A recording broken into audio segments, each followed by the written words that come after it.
legend. I have nothing to lose. Nothing can stop me. I'm all the way up. Wake up. I know what's real. Escape reality. Hardwired.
Plowing through the matches with strength, placings decided at length. 8 teams stand before us, there can only be 4, money galore. It's not time to debate, it's time to levitate. You cannot get my vibe, no there's no way. I'm flying high above all your gravity, trying to bring me down, but I'll never stay. Hey, hey, watch me levitate. You cannot get my vibe, no there's no way. You can say what you want, call me insane, trying to bring me down, but I'll never stay. Hey, hey, watch me levitate.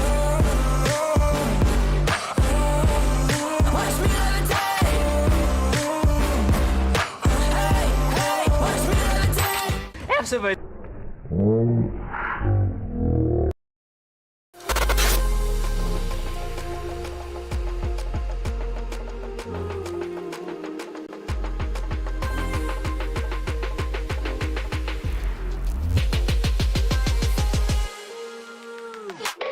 But this has descended into a maelstrom, and ID will get Tayama out of the way, but Tayama is stuck on top of this carcass here. Nara knows this. We'll get one back, and I love to see that. They truly deserve the win this time.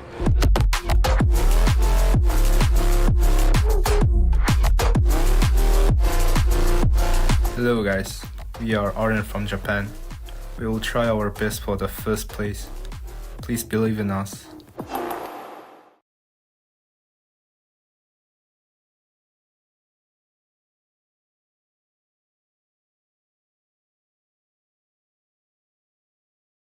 Because Arrow Path is going to be killed by Ploy Kickshaw, and ID will get Tayama out of the way, but Tayama is stuck on top of this carcass here. But after he has died, that tank will slip off, and Lancelot is going to be shut down by the ID tanks here, potentially. 5 versus 4 here. ID's push actually doesn't seem to work brilliantly. Wado is going to go down very soon. Will be taken up by LDS. The hit points is neck and neck. C-Park is in deep trouble. Porielica needs to come in to save C-Park here, but they weren't able to get Ploy Kickshaw out of the way. Ploy Kickshaw will not survive, however. It will be killed by C-Park. This push coming from ID's side is not quick enough because the tanks near A and B have now come in to support the team. And RM with 965 cap points, and they're going to get C as well, and they got Porielica out here too. RN, fantastic job, great timing. Has focused their attention onto the tanks near the southwestern corner, and all RN needs to do is to get the focus fire in. And Trash is getting shut down here at this point. Lead is also quite low. Wadu bounces onto Lead, and Lead is down to a one-shot here. Lancelot has come in, but will put a good shot into 2564, but also Lead is down. They're trying to get 2564 out of the way as well. Hippos are in huge favor of RN here. Cujo is that. And with 2564 also... Red Tank is the first tank down. Wadu is still quite outside here. And Tokyo is now the focus. Great kill onto Tokyo. With ADPRST going to be killed by the world. So RN, Lancelot has dropped the reactive armor. Great shot onto Rome. And Trash is looking to get Rome, but it's going to take them some time to get to that. Ploy Kicksure is now looking to kill Rome. It's going to be the case. The focus fire so far so good for RN. As for GV, also decent focus fire. That push really caught the world unless the P-word comes in. The hit points are still in favor of RN at the moment here. The P-word needs some shots in. The P-word Professor's now a one-shot.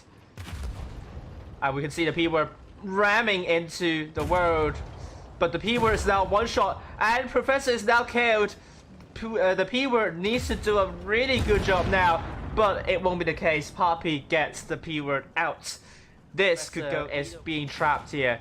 Rams into Poppy, trying to run away, but I don't think it will be successful. Poppy will put a good shot and kill Professor, leaving the P-word and Rome the last people standing. Well done to RN. This is a more dominant victory for RN. It wasn't that much of a scrappy win for them, and RN now will lead 2-0, and GB will have to do really well now. The Professor's in deep trouble, getting shut down by both Poppy and also Lancelot. It's a good shot onto Lancelot, but Professor needs to get a shell in. It won't be the case. Professor gets taken out. P-word also gets taken out. ADPRST is trying to get Lancelot out of the way. Now ADPRST is on the drum reload. It's going to be really close in the end, but RN still has 2 caps, and they have a good hit-point pool advantage. Rome is trying to brawl against Iron Bread Tank with GB. No light tanks. They aren't going to get outside chance for GB to win. They just need to get the tanks out. Iron Bread Tank is now down to a one-shot here, but ADPRST, can he survive for long enough? The 5 tanks of GB are all one-shots pretty much. Get in the van instead. Iron Bread Tank instead. ADPRST has fully reloaded now. He needs to put a shot here, but no, it's not going to happen. Tokyo needs to get a shell in, but it's too late. It was really, really close. It was down to the wire. The scoreline you're seeing. A boost coming in. Oh, yes. This is what we want to see. Boost. Poppy up there. This is the first time I'm seeing a boost happening over to this plateau. Now look at Poppy here. He's going to get this shots in, but GB will get A first. Get in the van and spotted. But Poppy, now is the time to shine. Now is the time to show the world. Not the world. With the world being taken out, GB is starting to come through. Wadu is being shot at. ADPRST still at the very far back, but RN, they have a cap stop. Tokyo is going to be killed here. It will be the case. They are very close in winning this one, but Wadu is now down to a one-shot, with C still being captured by Professor. If Rome dies now... Oh, Rome dies first! RN wins by caps.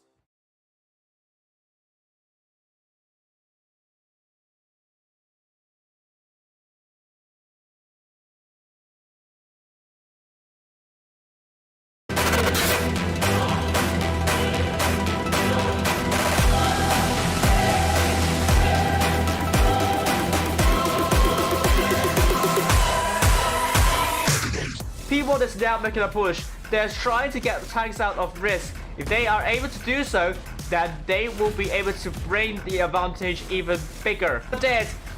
P-word is very close to winning, and Bifrost, if he goes down, P-word will win. P-word, they got Bifrost.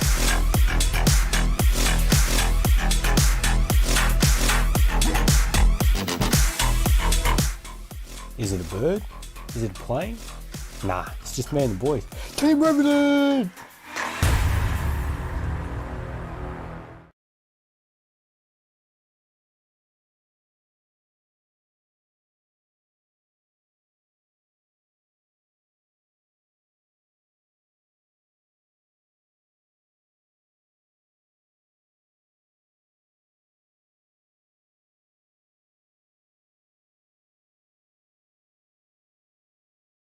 We'll take a look at XAFK doing a 1 versus 1 against Spartan Sword.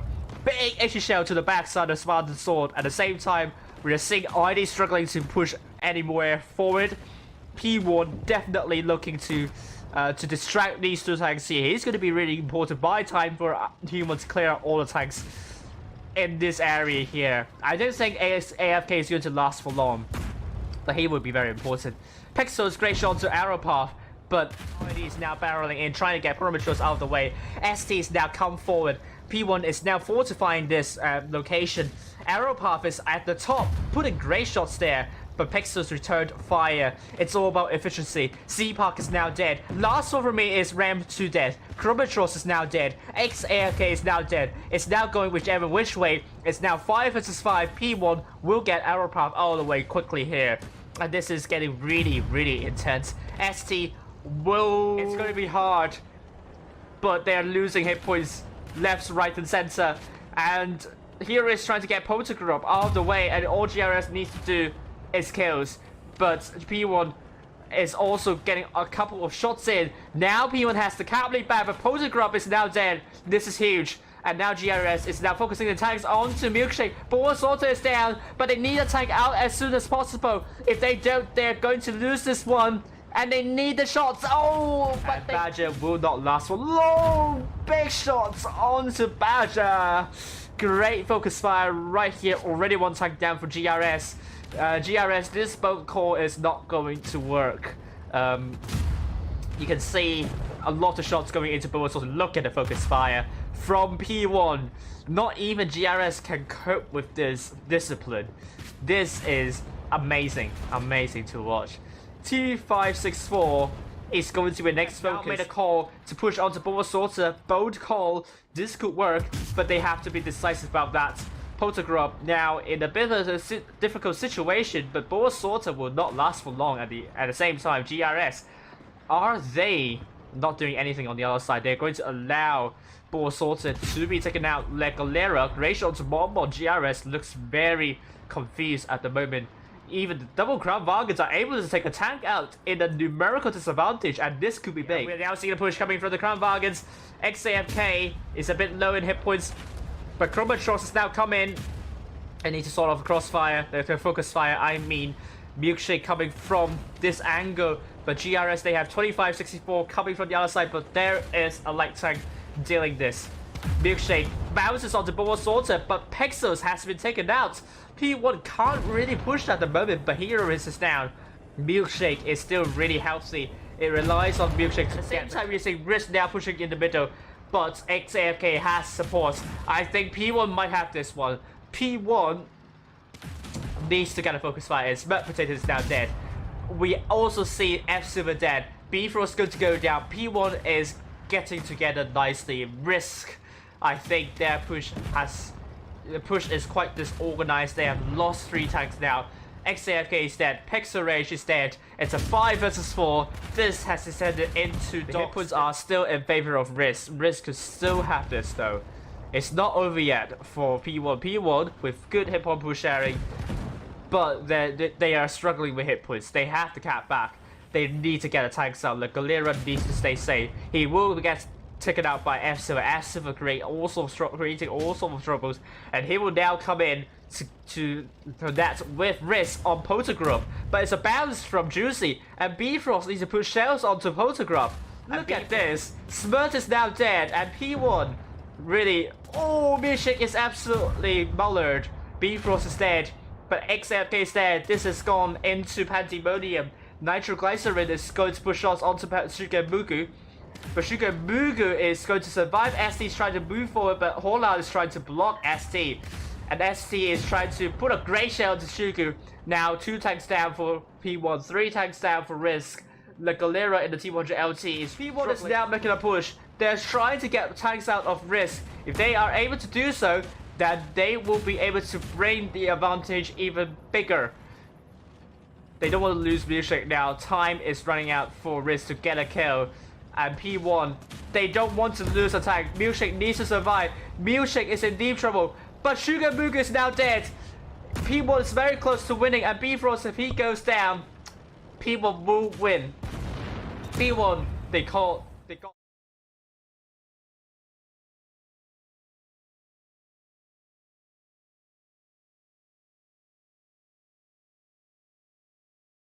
Hey guys, Cheeseman here, and I'll be playing for Team RISQ in this year's Blitz Ultimate Cup for 2022.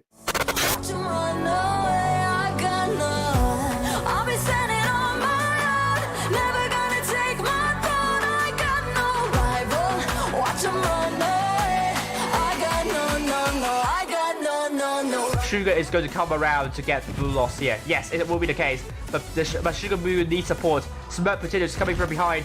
Gets and Emelrek onto Rome. Oh my god.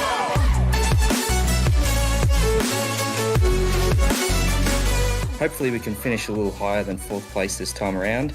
Good luck to the rest of the teams, and yeah, see you on the battlefield.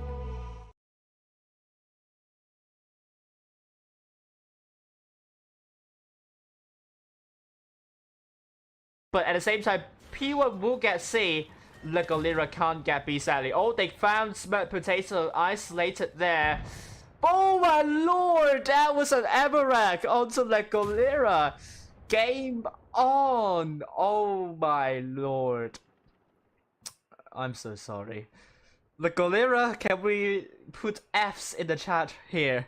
I'm so sorry. You don't deserve to be Emelrek like that. Smoked Potato. Only if Smoked Potato gets Emelrek, F7 is going to connect with the RISQ team, trying to get Naruto and Volcanic Venus out of the way. The 1-3s have to come in and support the team. Naruto is the focus for RISQ. Great call from F-Silver and Sugar Mugu. They need that tank out. And F-Silver needs to put a shell there. Sugar gets the kill. Great kill there. We have Volcanic Venus going to be taken out very soon. RISQ doing a really good job with the focus fire. Volcanic Venus is now dead. F-Silver is trying to run away. Has to run away though. Doesn't have more hit. 5 versus 6 situation. Hitpoints are neck and neck. Just do it. Brawling with the T100 LTs, but I think Just do it is just isolating himself at this situation. Smoked Potato down to one-shot. Catfish gets a kill on Smoked Potato. Sticky and Juicy needs to push shells here.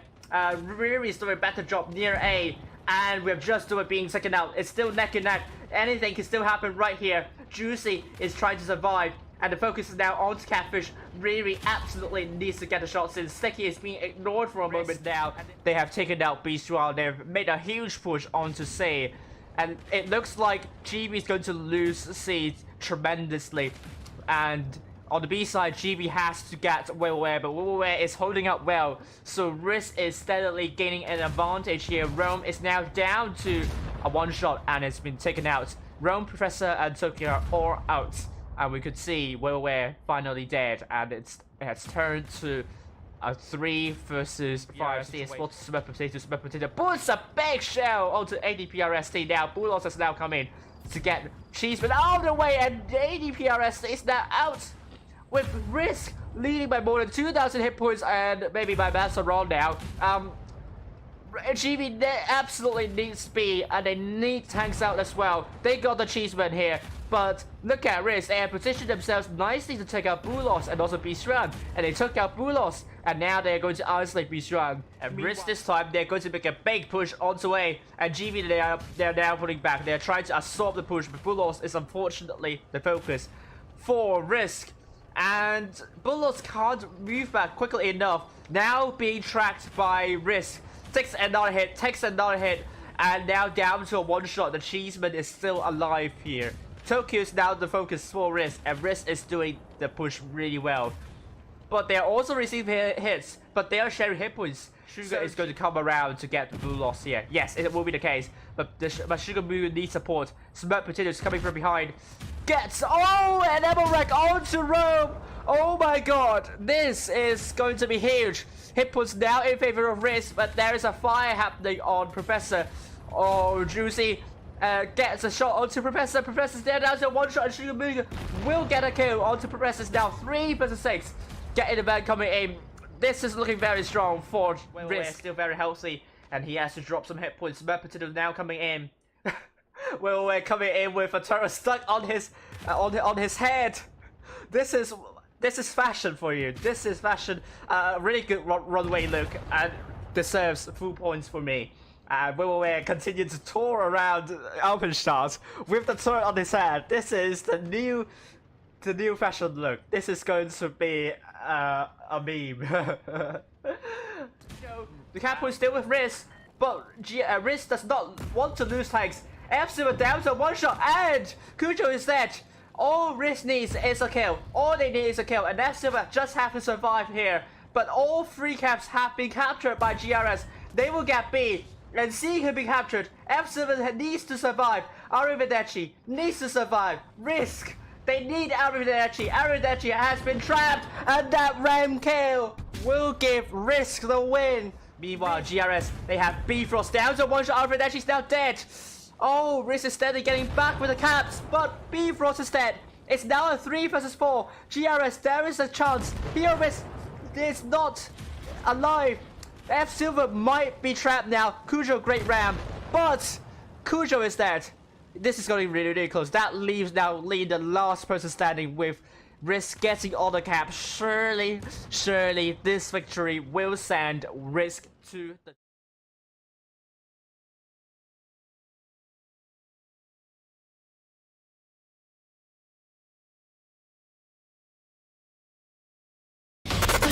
What we had was sacred. It's our lives. I was broken and isolated, but inside held the fire waiting. Not a word that you say can save this, so don't try. 'Cause this time you crossed it. Nomad are they able to solve this push, but ID has made a big push onto these 3 tanks over here. It's all about focus fire. They need to get Champ out of the way. Captain's still alive for God knows what reason. Spartan Soul will make sure NMD will not get A at all.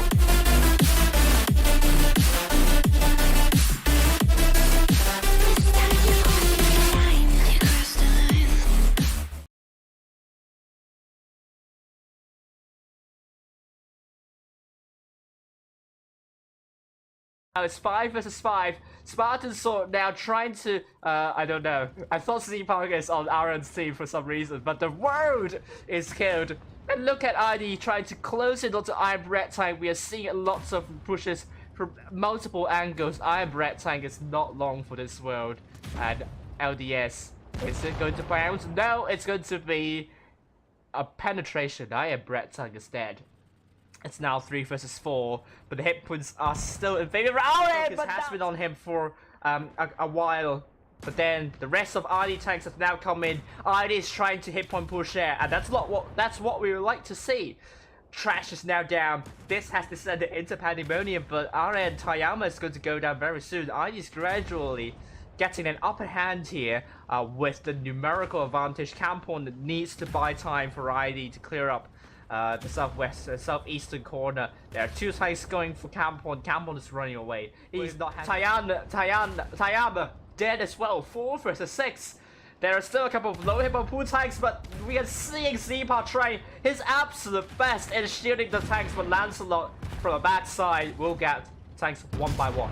First tank will be LDS, and it's now 3 versus 4.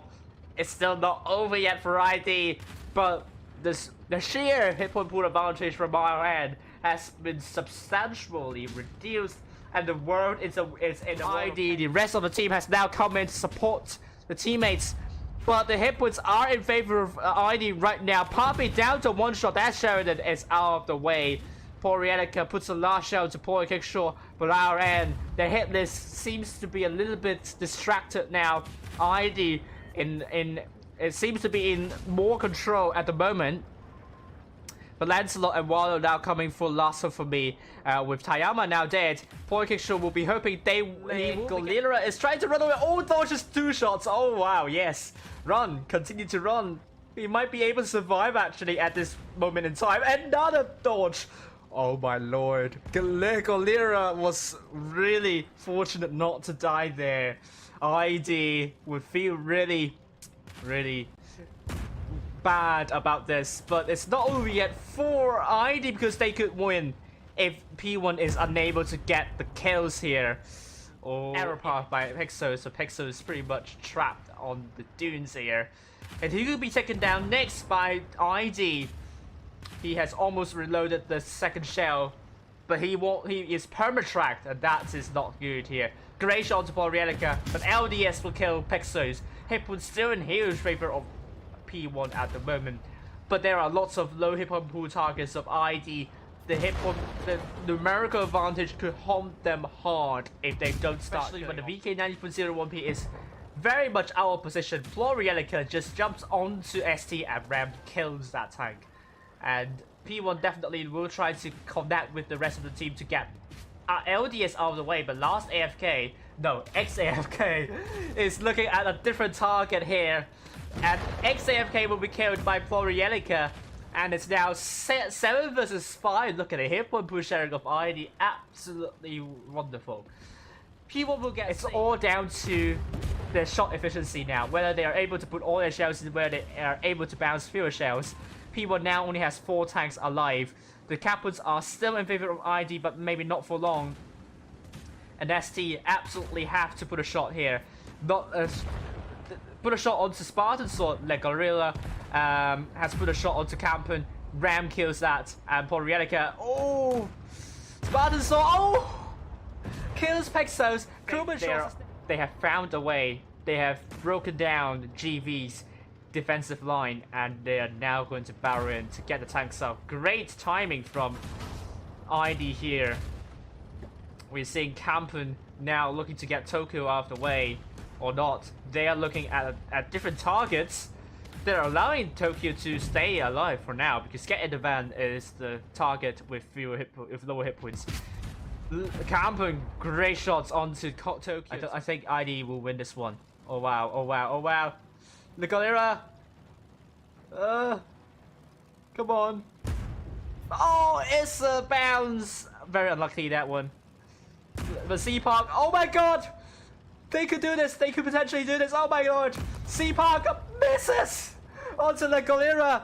But the time is running out. The time has run out. Oh lord.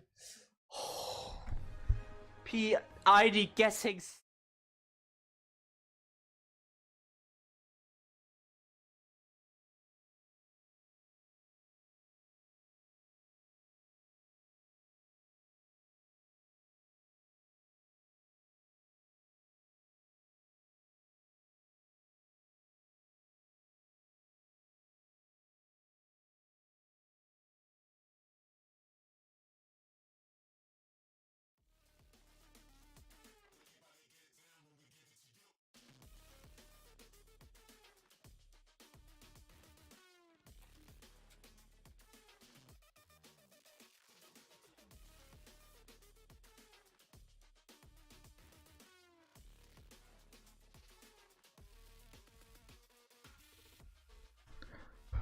Welcome, tankers, tourney enjoyers, and also sweaty players.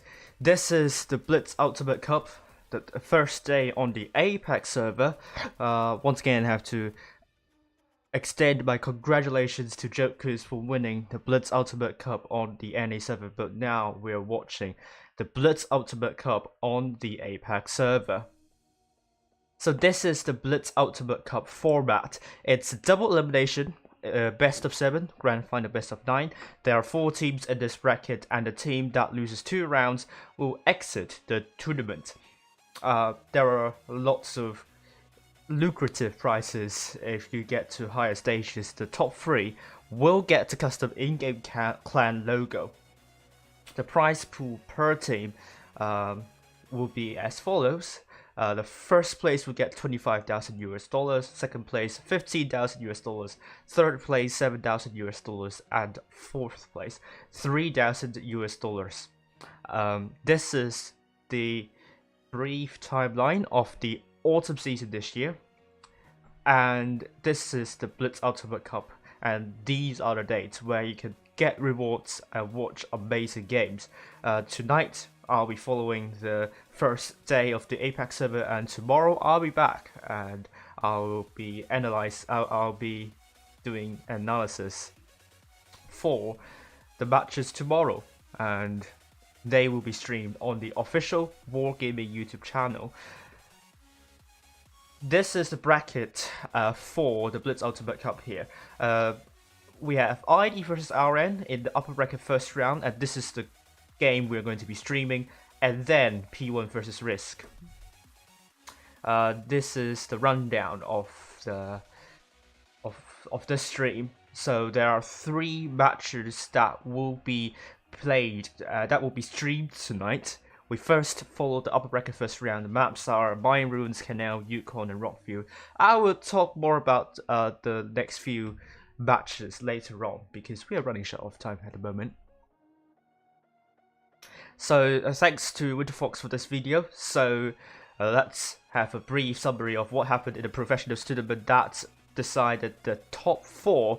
APAC server has one of the most competitive seasons in the game ever for the top 8 stages, and in fact I believe it's the most competitive top 8 fight we have ever witnessed. The top 4 fight is really exciting. We don't know the qualifiers until the very last day, where ID has confirmed their place in the Blitz Ultimate Cup with only 1 round to go.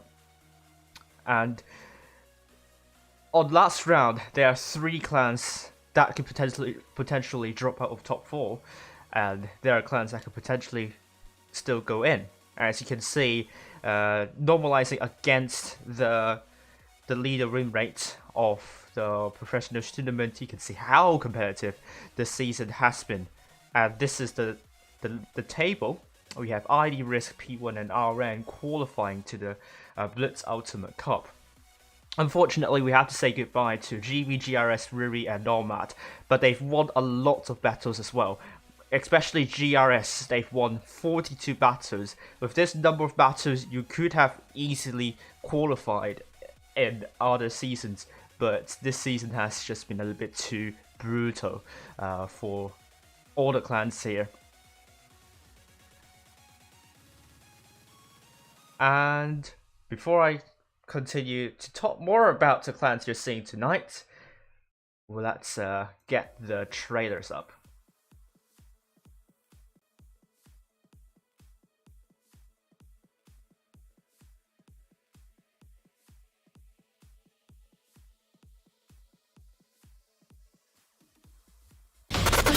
What we had was sacred. It's our lies, our lies.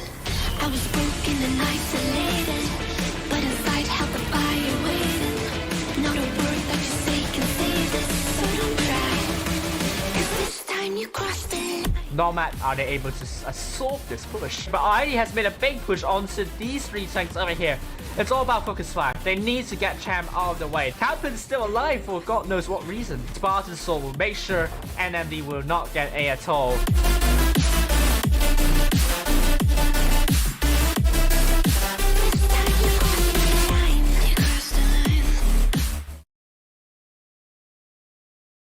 Okay, and then we'll continue talking about the teams. So we have Team ID. So Team ID is a Korean clan, and they've been playing since 2014. Many of them know each other in real life, and their goal for this Blitz Ultimate Cup is to get another title. It will be the 3rd time if that's the case for the autumn season. And their training methods are quite interesting, to say the least.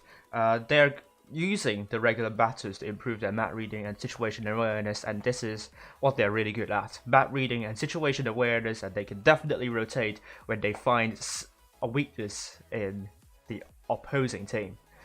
And then let's look at the trailer of RN at the same time.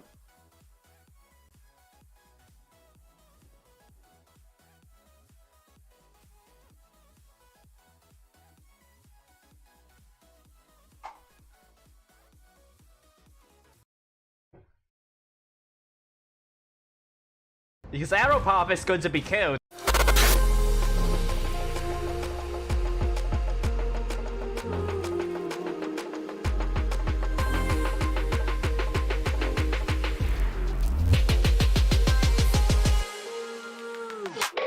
But this has descended into a maelstrom. And ID will get Tayama out of the way, but Tayama is stuck on top of this carcass here.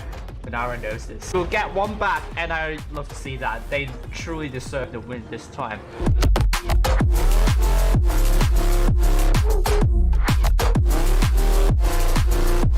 Hello guys, we are RN from Japan. We will try our best for the first place. Please believe in us.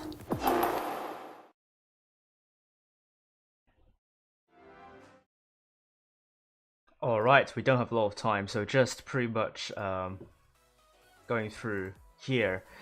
This is RN, Japanese clan founded in 2017, reunited in the 2020 spring, and the average is 20 and they do 1 to 2 trainings per week. So, without further ado, we'll now go into the game because we are a little bit late. But you're now seeing ID versus RN. ID from the south spawn and ID from the north spawn and RN from the north spawn. As we could see, Papi dropping straight onto C, getting the cap first, with ID coming to the middle side. They're trying to get B here. They are trying to get B. And will RN be able to reset the cap on B? Let's see if that's the case. Oh, I think it's going to be the case. I'm Brett Tang in the M60, has the full clip reloaded, puts the first shell onto LDS, resets it, but it's a bounce though. But it's better than bouncing and not resetting anything, to be honest with you. Unfortunately, RN, they lost a couple of hit points with trash going in like that. And he's now down to 1051 hit points, and with an R shot in 733 hit points.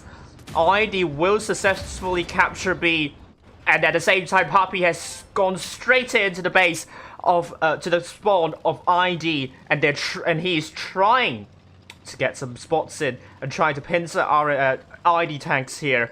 The problem is RN, they don't have the hit point pool lead, they don't have the cap point advantage. This is going to be really tough for them to push, and they have to whittle down a little hit points of ID. But trash is also the apparent weakness in the RN strategy. So RN absolutely need to conserve trash.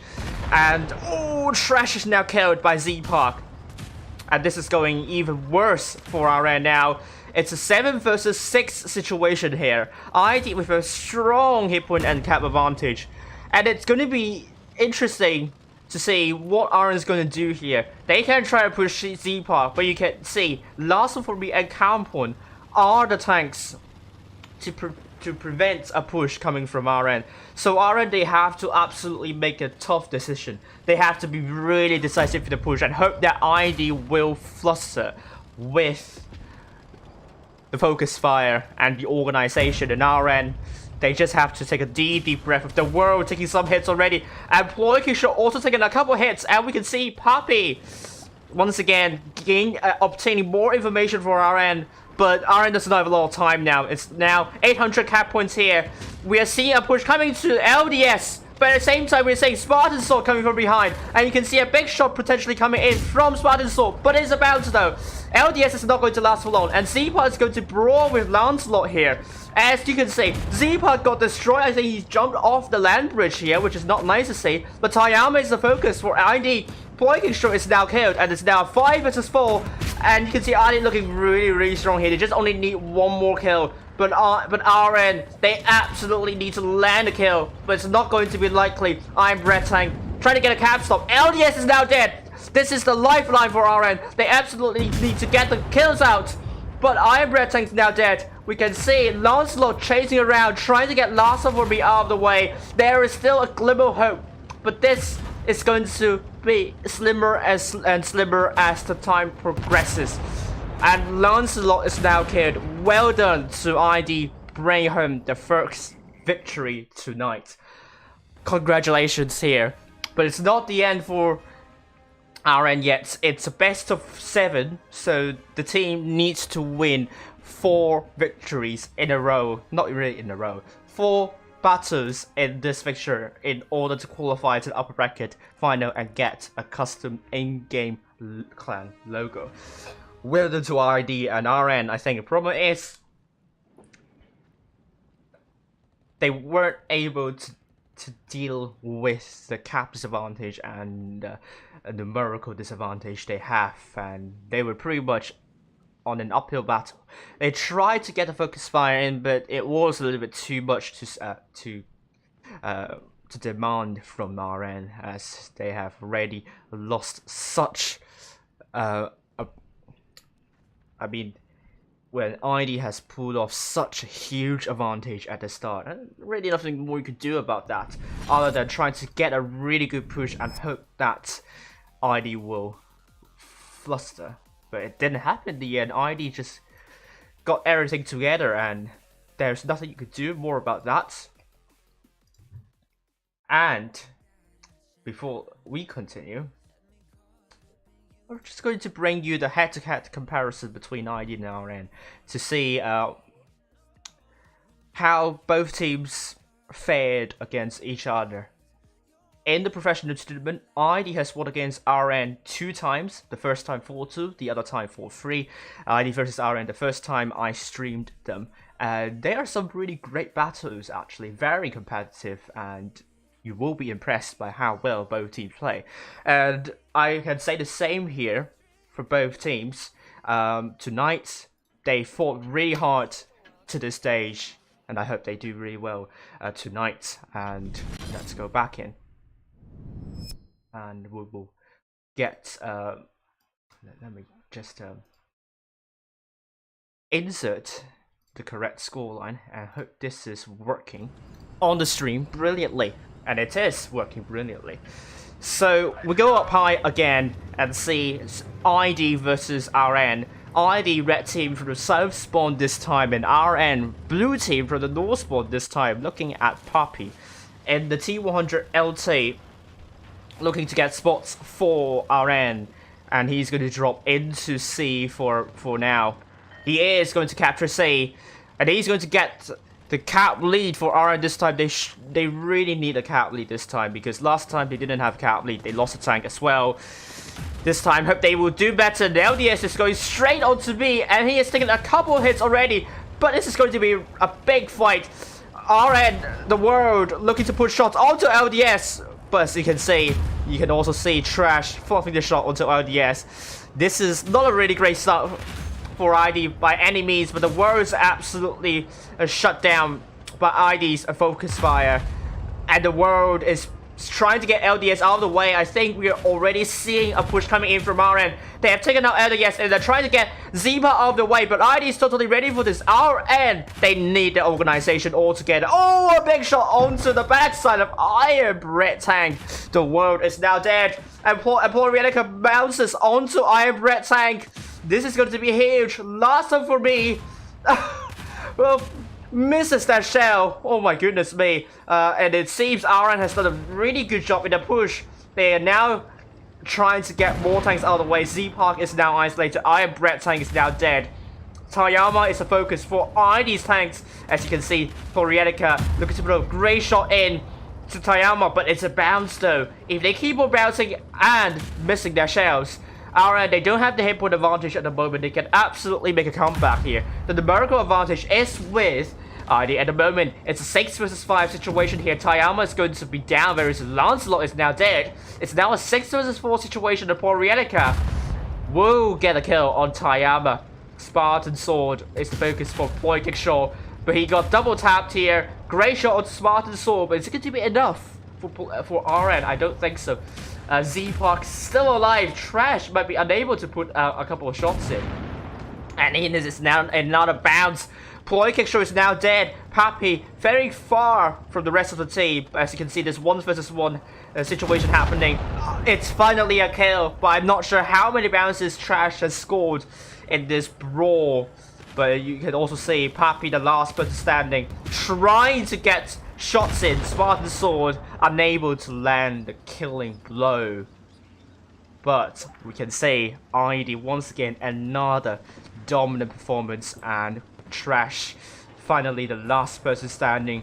Not going to last for long. Last one for me is going to do the papers here, bring this to a 2-0. Well done, and hopefully RN's going to make a comeback here, because they're on cold feet at the moment. This is not really the RN I've been seeing so far. They look very nervous. And ID at the moment here they look very confident. They don't seem to have any stress coming into the Blitz Ultimate Cup. That's something we really like to see. ID previously won the Blitz Cup, the Blitz APAC Cup last season, and they are the reigning champions here. And with this kind of performance, this is going to push them to a far position. This is going to land them a really good spot. But they've only won 2 battles so far. It's definitely not decisive. And we are now changing the map, so we're now going to be on Canal, and RN really needs to do something different here. But it's a totally different map. This time, Canal is a lot more tactical and more about the cap plays. We could see potentially RN doing a lot better in this respect. The games on My Ruins have all been very brawly, and RN hasn't been really able to brawl out, and they were struggling. They were struggling with the hit point pool sharing. And also, well, the focus fire is okay, but their hit point pool sharing is something that they could do better. And ID so far really good focus fire, really good focus fire priority. And Canal is going to be a totally different story with the map having 4 caps. It's not just about getting the two caps.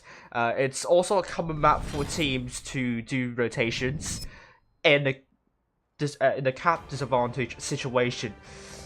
So both of these teams have a lot of experience on how to rotate if such situation happens, and a lot of the top teams will use this map to train their rotations, because this is going to be a tough map to do so, with all the flanks being a bit open to crossfire, except the middle flank, which is a lot more concealed. But you see what I mean. It's going to be really hard either way. As we can see, Aura dropping down into the crater, and they're trying to get B at the same time with ID. Let's say Arrow Path in the Type 71 going very aggressively near B, but B will be captured. Oh, we see a reset onto Ploy Kickshaw, and RN isn't able to get B here. They're trying to get cap lead, but D could be captured by ID with impunity. But Campen so far unable to capture C. RN are able to make a reset shot onto Campen here. Yes, they are trying to reset Campen, and RN, they're punishing ID now. Great shots onto Lasso for me, but ID will get both C and D, and Campen will get C. That will bring ID the cap lead very soon, but hit points are in favor of ID at the moment. It hasn't really changed here. Just going to be saying not the right scoreline. We're going to update that scoreline very quickly. RN, they don't have the cap lead, but they are losing hit points. They don't want to do that because they are under 1,000 hit points of deficit. They definitely want to do better. They have to find a way to rotate here. ID so far, they're making it difficult for RN to do so. It's all on RN again, making that big push. The push that they don't want to hesitate at all. Because hesitation is their biggest enemy here when it comes to pushes. They want to have that well organized, and they're trying to minimize the number of isolated tanks. So it appears that Campen is the isolated target for RN. They're focusing shots onto Campen here. Campen's not going to last for long. He got tracked. That perma-tracked, I believe, now down to 1 shot, and ID is in deep trouble.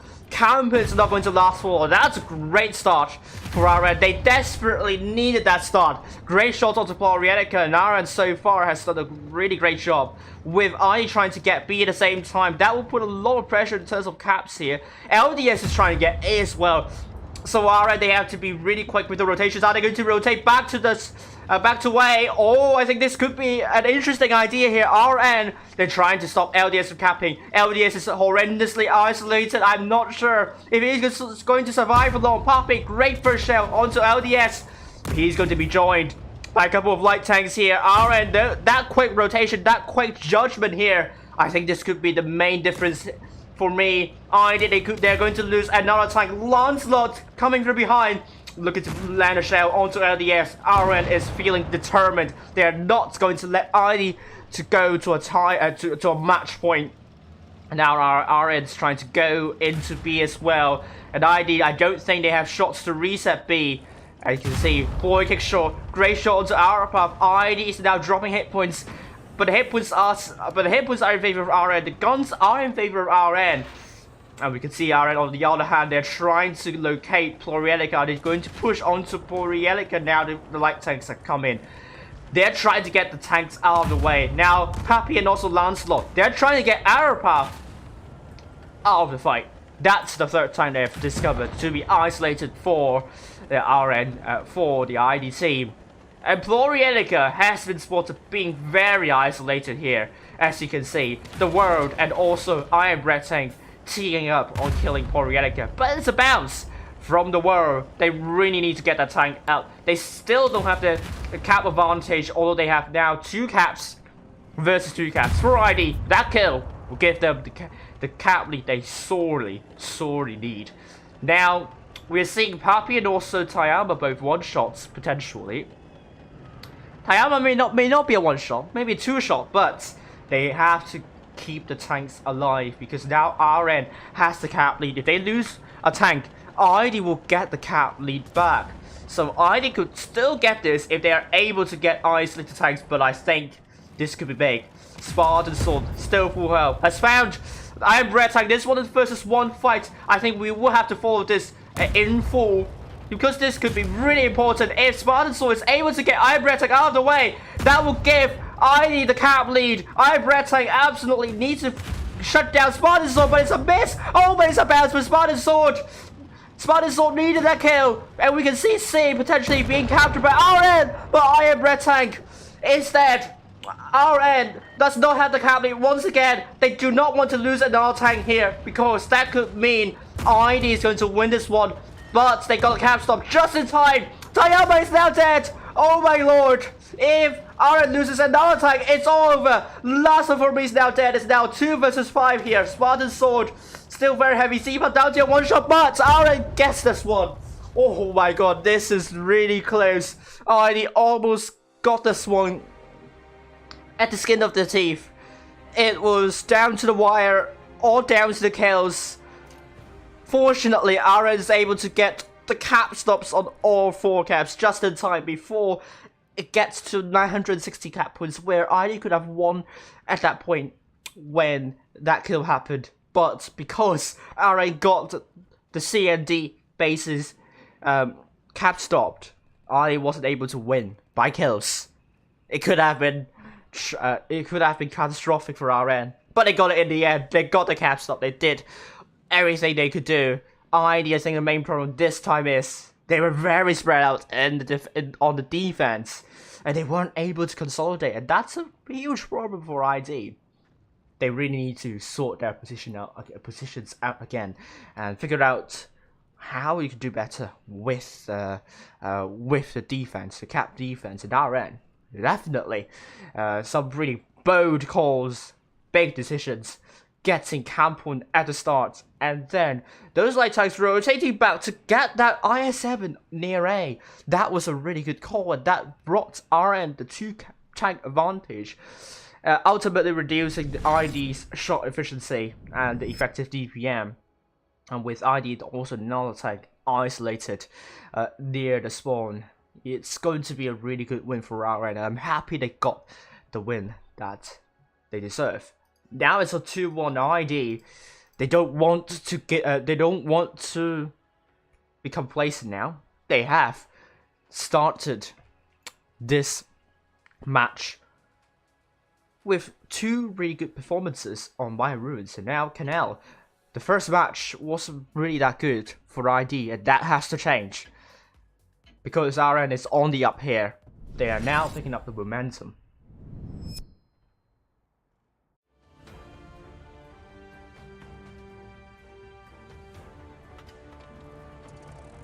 And we'll go back to Team ID versus RN. An ID, red team from the north spawn versus RN.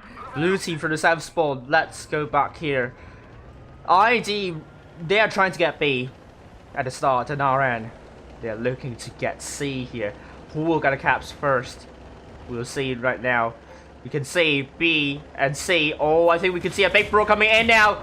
Last one for me. Last one for me. Spotted the world. Isolated on RN. They need a response from this. ID going extremely aggressively, and RN seems to have stopped, and that's not what they want to do because the war is not going to last for long. Lancelot and Tayama, they still have a lot of hit points, but they are hesitating at the moment here. This is going to be a huge problem. If they continue to hesitate, then the world is not going to survive for any longer, and he's the first tank down. Already it's a 7 versus 6, and ID in such a huge hit point pool advantage. This brawl definitely caught RN off guard, and ID, they're looking very robust at the moment, and RN definitely need to find an isolated tank now, and ID would not make it very easy here. Poppy and the Sheridan, I think we will follow him for a moment. He is going to be really important in getting the information for RN. Deploy kick short. It's now down to a one shot. RN keeps on losing hit points, so is ID at the moment. We can see Iron Breath Tank. Now, Campion has spotted Iron Breath Tank alone. Great shot onto Campion here. But Iron Breath Tank has to be really mindful. ID is prepared to push shots onto Iron Breath Tank. Spartan Sword's not spotted here. But ID, they have 6 tanks potentially looking at Iron Breath Tank. He has to be really mindful. There's a lot of support here. RN still doesn't have the hit point pool advantage, and they don't have the cap lead either. They don't have C, and ID got both A and B, and C will be attempted by Tayama here. Oh, a reset shot from Spartan Sword, and Tayama won't be able to get C here. As you can see, oh, shots onto Spartan Sword. Now it's going to be interesting. The hit points are still in favor of ID by about 3,000. They have the cap. RN is the one that needs to make a rotation. That it's gonna be really difficult. They have a tank down already. Where could they push potentially? Z-Park and Plorienica potentially. LDS are the weak spots. As we move back to the here, you can really see ID's putting attention over to B, and there's an R tank here of Spartan Sword in that T100 LT. So essentially, again, RN has to take a deep breath and push without any hesitation at all. We can see now Tayama. That Type 71 Iron Breath Tank going up there. Oh, has to be really careful. Shots coming in from ID, and they didn't hit anything. Now ID will have 800 cap points very soon, and everything will boil down to the very last minute here. RN, they can't simply just get a tank out. I think they have to get the B, and also they have to get all the kills. Big shot onto Lancelot from Z-Park. But Z-Park, unfortunately, is the focus for RN. They got Z-Park out of the way, and that's a really important kill here. ID, they need to stop Lancelot from getting B. He is now down to 2 shots, but a big shot onto Poppy here. RN are struggling at the moment. We're seeing another push coming in from ID, getting Tayama here, and they're looking to get Iron Breath Tank out of the way here as well. It's now a 6 versus 5. The hit was a huge favor of ID at the moment, and Plorienica will get Iron Breath Tank out of the way. Poppy's now there. Wadu in the TVP definitely needs to find a tank out of the way. He got Campion here, but I don't think that's enough. Lancelot is dead, and ID will get the win by caps. Congratulations to ID. They're bringing it to a 3-1 margin, which means it's match point for ID now. ID, they just have to win one more battle in order to qualify to the upper bracket final here. What another amazing fight. RN, I think, problem is there were a lot of hesitations. They were struggling to make decisions. It was really unlike the last battle where they made bold calls and they committed those decisions. Once again, we saw the RN just as in the first two battles where the hesitation is hurting them a lot, and they need to stop doing that. They got Z-Park out of the way, which is such an important kill, but they didn't really do much beyond that. They just kind of collapsed with that push, and with ID making a counter push on the other side, killing 2 tanks as a result. That was pretty much the nail in the coffin for RN. Now RN really couldn't do much. They have once again such a big disadvantage at the start, and ID really making sure they are capitalizing on the advantage they have, and they are not going to allow RN and having any room to breathe. Now, RN needs to win 3 in a row, while ID just have to win 1 more battle.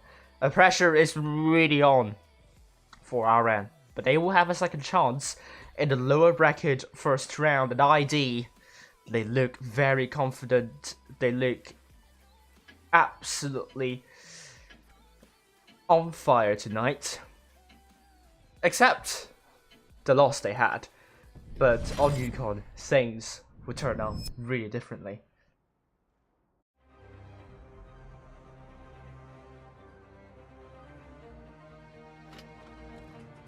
So we will go back in to Yukon. This time we have ID from the north spawn and RN from the south spawn. Heading up high, we're seeing ID committing their tanks over to A and Plorianica. Now over to B with RN making use of a speed boost. They're not trying to get C. Carol is going to get C. The tank that you could get from the Black Friday event. But you have to get a lot of, I don't know, you have to pay a lot to get this tank. But it's a good tank. This is why we're seeing teams taking this tank and making use of it. C will be captured by RN first, and B will be captured by ID a little bit later.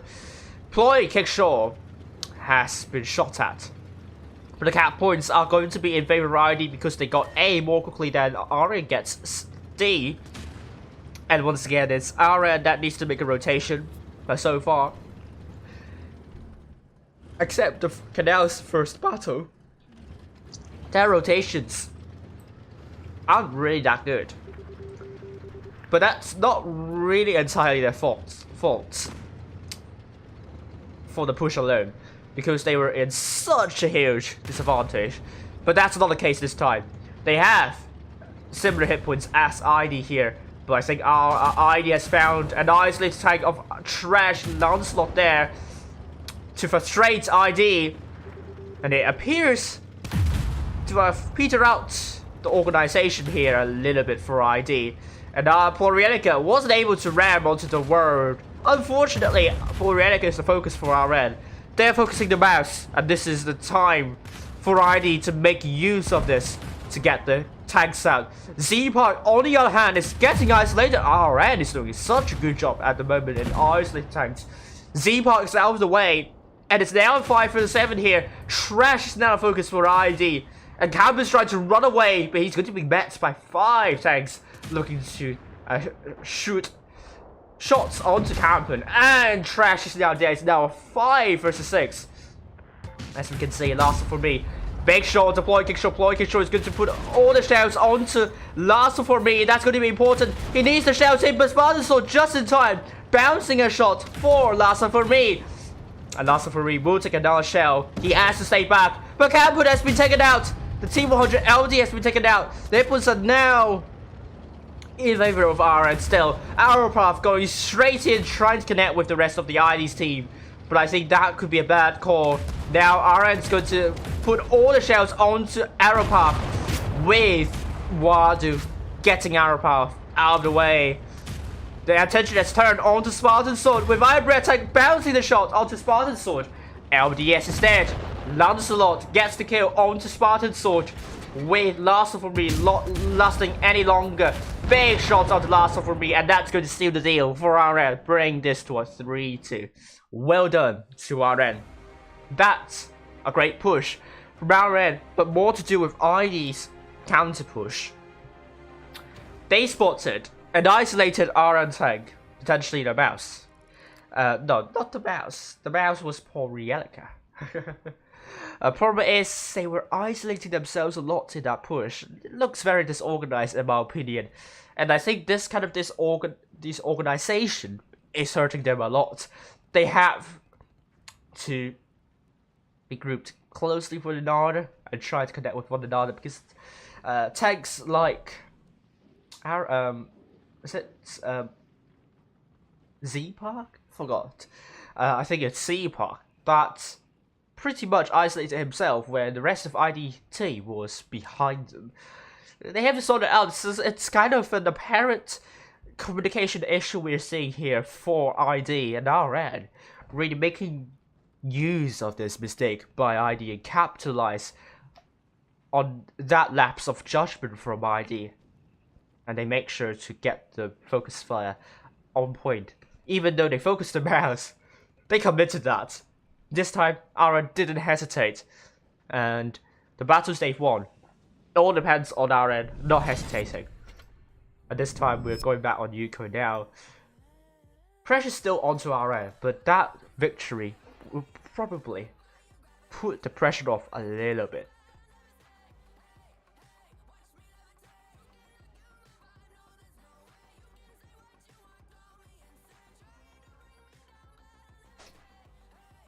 And we're now seeing changes. ID versus RN.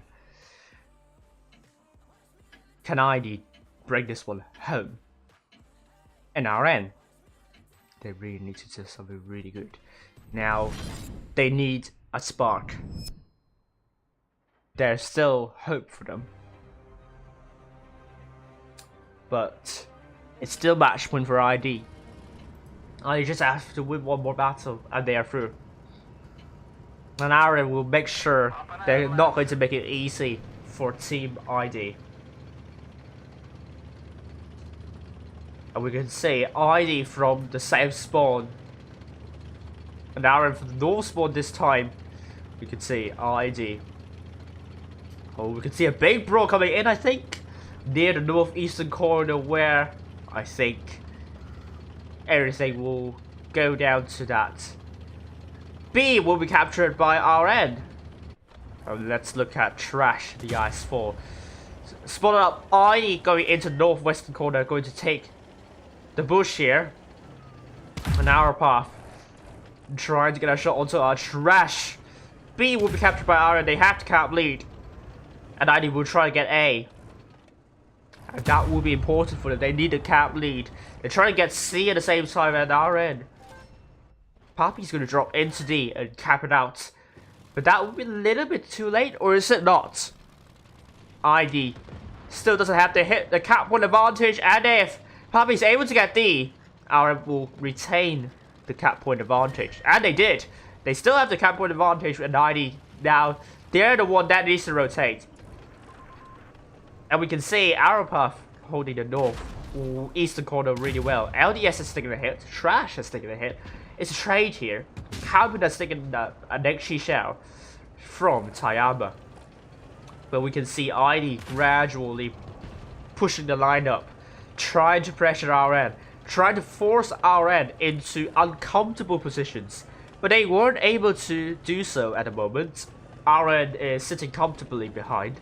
They don't have to do much. They have the cap advantage. They don't have the hit point advantage, however.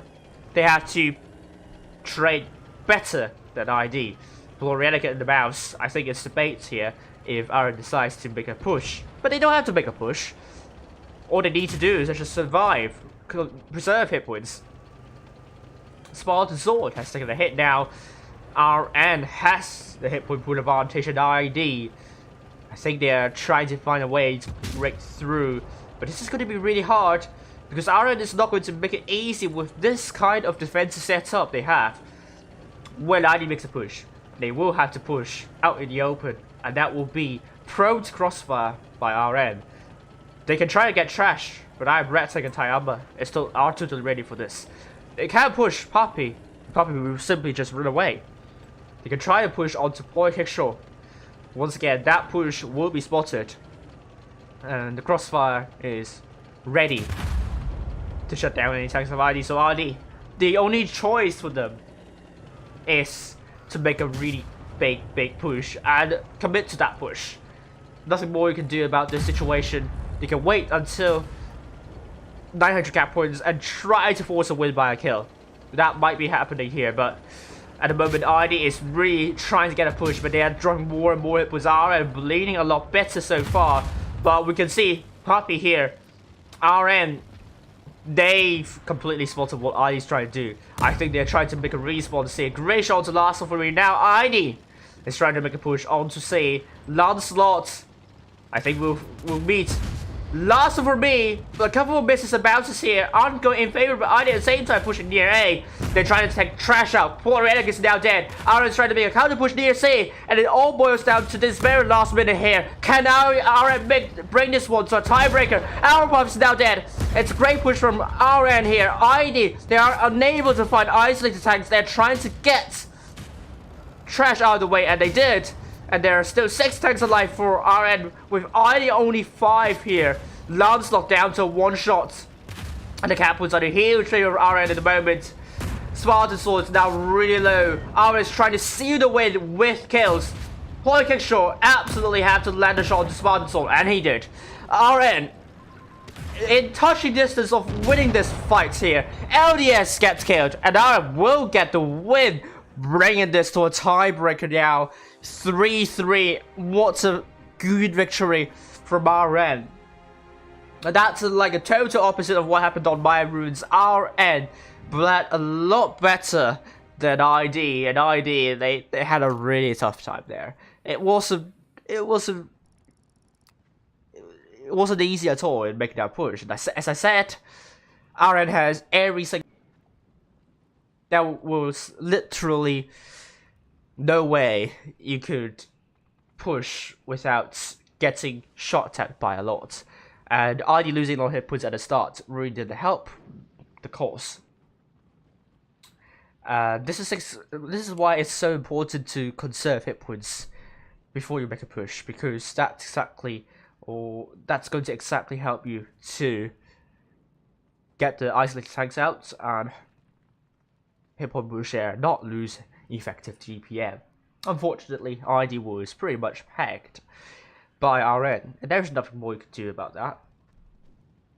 You're just really hoping that RN is going to lose their focus and their concentration, and that's not what happened here. We are on to Blitz Ultimate Cup. Every team is going to pay 100% attention to the movement of the opposing team. They are definitely not playing this lightheartedly.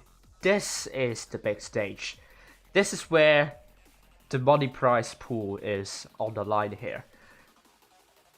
It's very important, and they can feel it. And ID originally leading 3-3.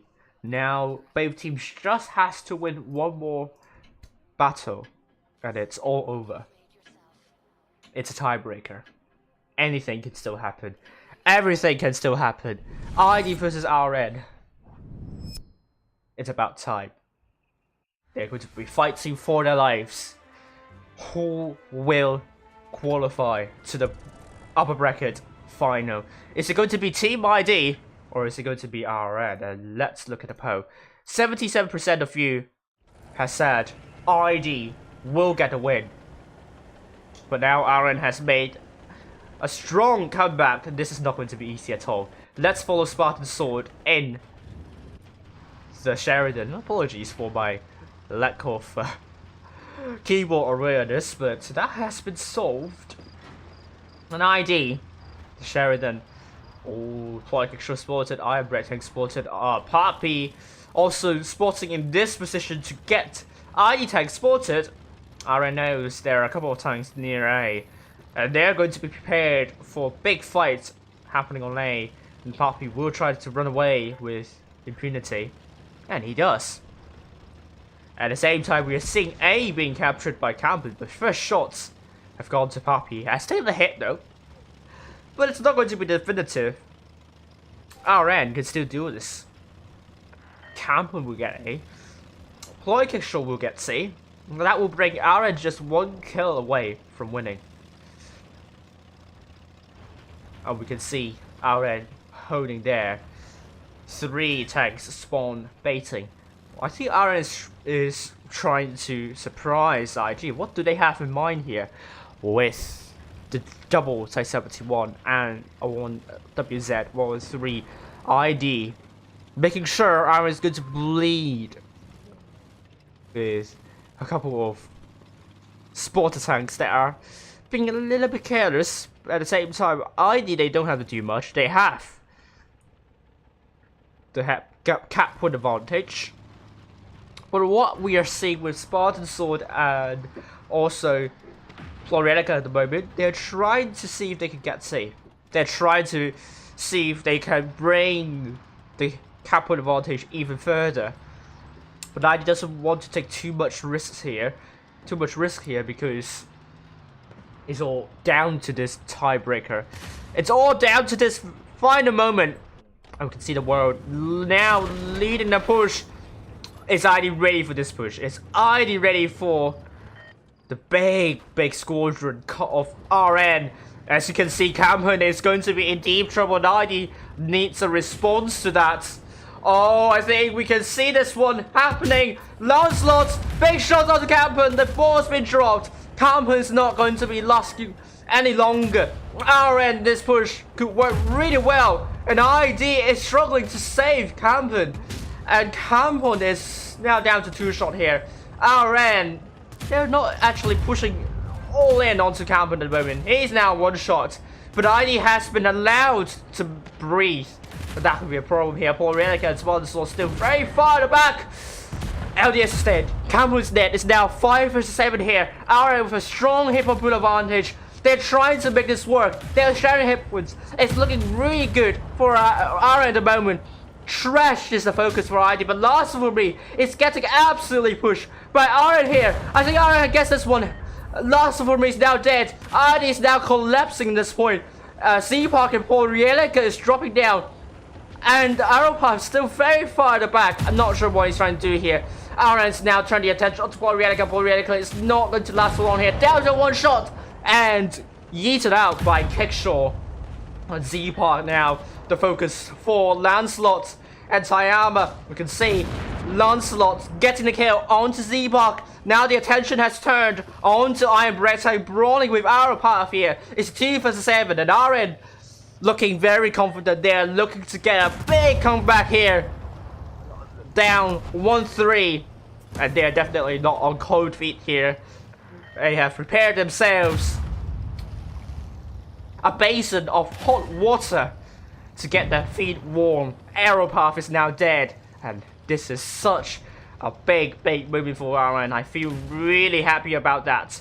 RN, big edgy shot onto Spartan Sword, and now Poppy in the T100 LT will get Spartan Sword out of the way. And RN did it. They've made a big comeback, being down 1-3, winning 3 battles in a row.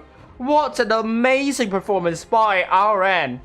And they've definitely deserved the win here. ID, just like the first battle of Canal, their organization is not really good. They, once again, isolated a couple of tanks. Some heavy tanks are in really questionable positions. They are pretty much like far back from the rest of the team, and RN made use of the robustness of their push to get all those isolated tanks out of the way, and ID simply just collapsed when RN was able to get combo of the way. They didn't really organize and made situations difficult for RN. They tried near A, but RN simply won't allow ID to get the advantage back. And what a great start here. RN finally won against ID. and they will feel very chuffed about it. And I can say I am very impressed about the performances tonight. RN, congratulations! You will get a custom clan logo. Although ID also have a clan logo, but RISQ and P1 don't. So it's all down to that lower bracket first round next, and we will go back to the lounge.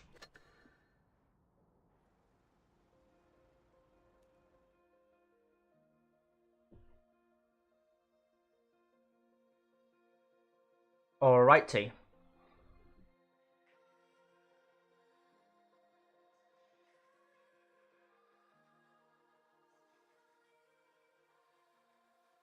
Alrighty, now we have RN through to the upper bracket first round. No, the upper bracket final, and we will see the result of P1 versus RISQ in no time.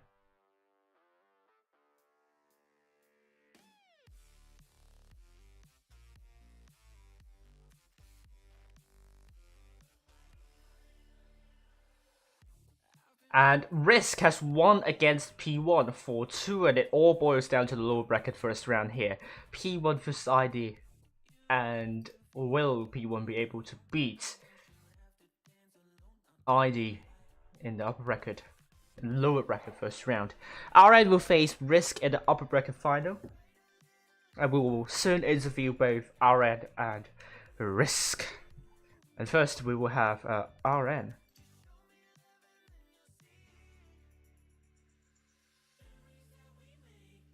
And hopefully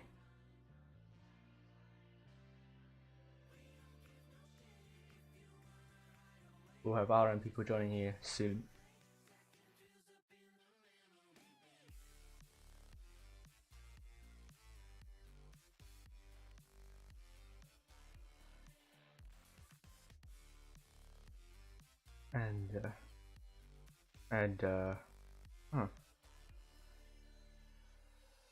Just bear with me for a moment. Hope now it's going well.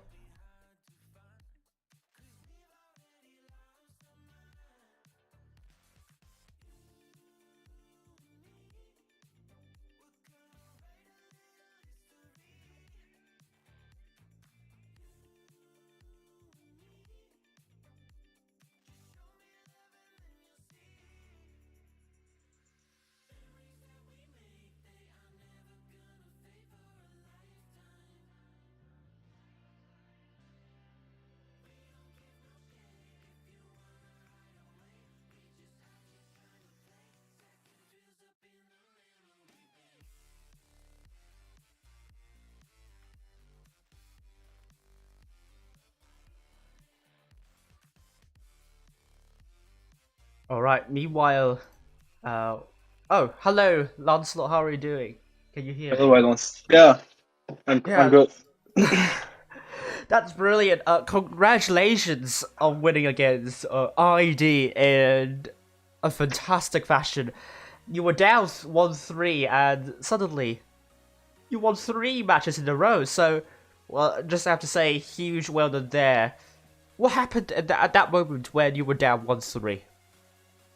Yeah, there was a little bit problems there at the first until the first 2 match. I mean the Maya, we had a like kind of communication errors, but after that we just fixed it immediately, and then it worked very well. Yeah, that game was fantastic for us.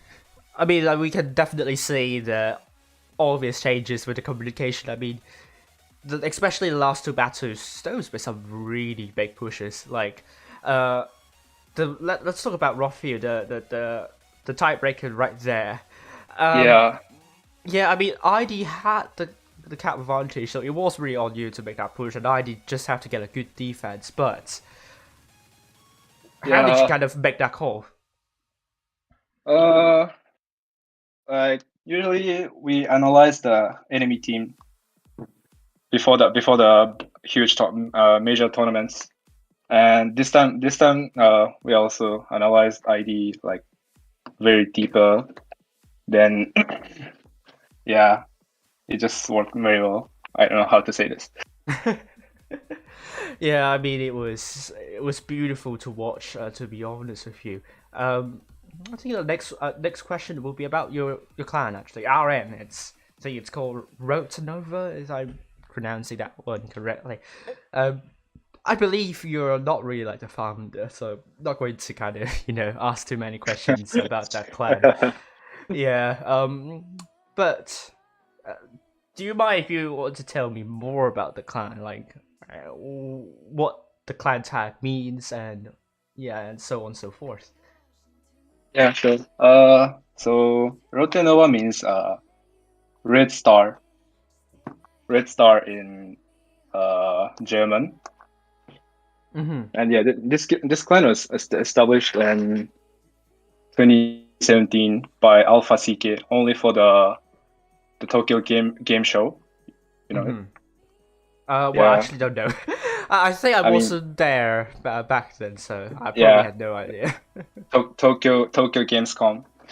Mm-hmm. Then we just break up after that, and reunited in 2020 spring. Right. I mean, like honestly, I don't know much about those like unite because I just joined 2021 spring. No, 2022 actually.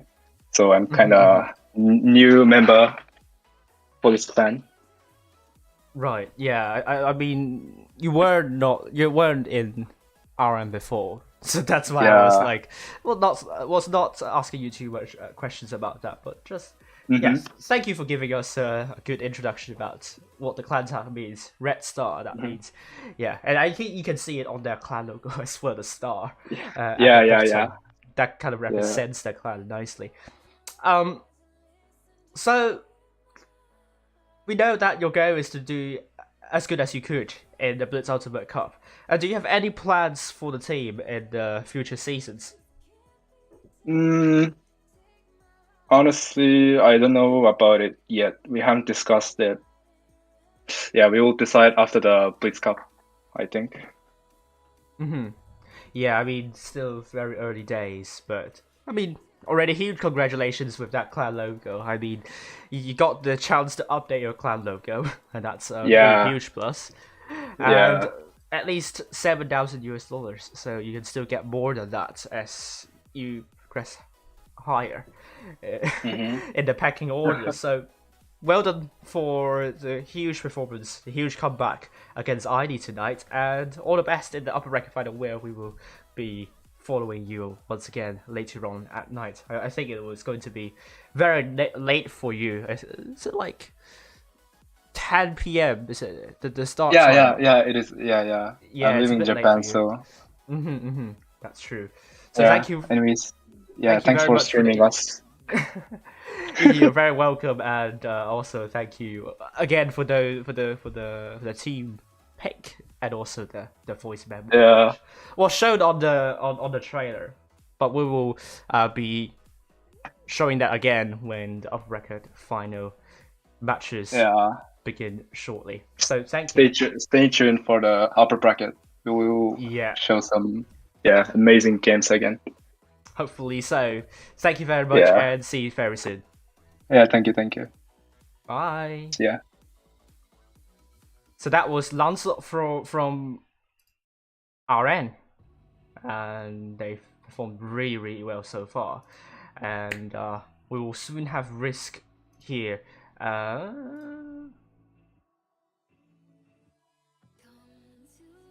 And I will try to get them online.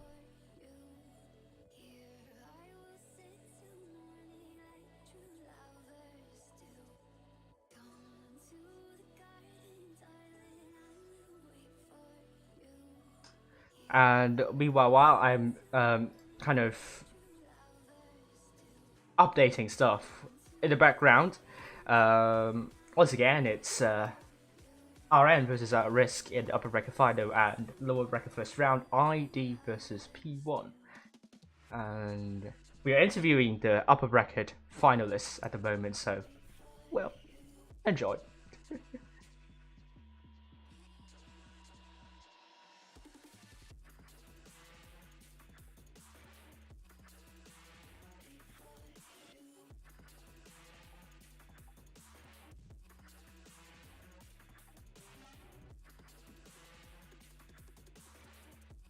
All right.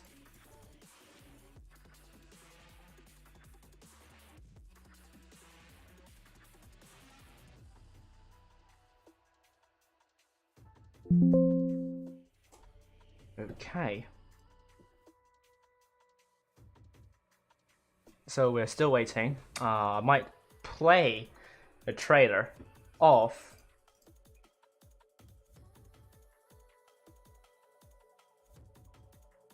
RN if we're still waiting. But there we go.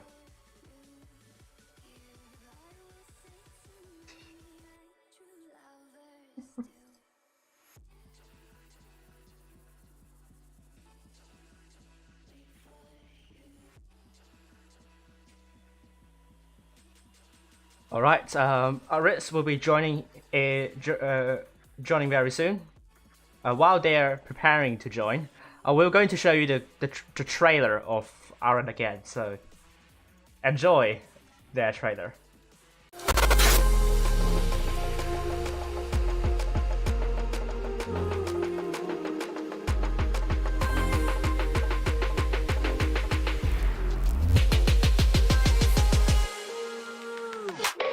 But this has descended into a maelstrom. And ID will get Tayama out of the way, but Tayama is stuck on top of this carcass here. But Nara knows this. We'll get one back, and I love to see that. They truly deserve the win this time.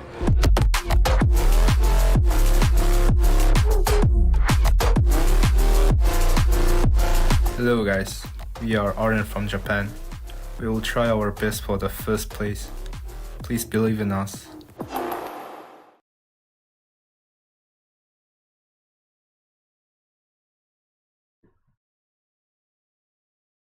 Alright, so you've seen the trailer of RN. And I believe we will have people joining, RISQ joining the interview soon. But while we're still waiting, we will get RISQ trailer playing. Hey guys, Cheeseman here, and I'll be playing for Team RISQ in this year's Blitz Ultimate Cup for 2022. To run away, I got none. I'll be standing on my own. Never gonna take my throne. I got no rival. Watch 'em run away. I got no. I got no. Sugar is going to come around to get the blue loss here. Yes, it will be the case. But Sugar Moon needs support. Smurf Potatoes coming from behind. Gets an Emerald Wreck onto Rome. Oh my god.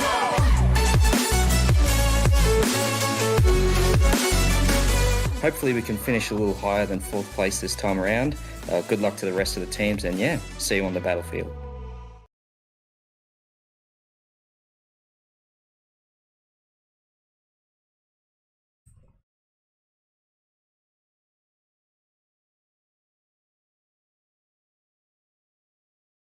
Hello.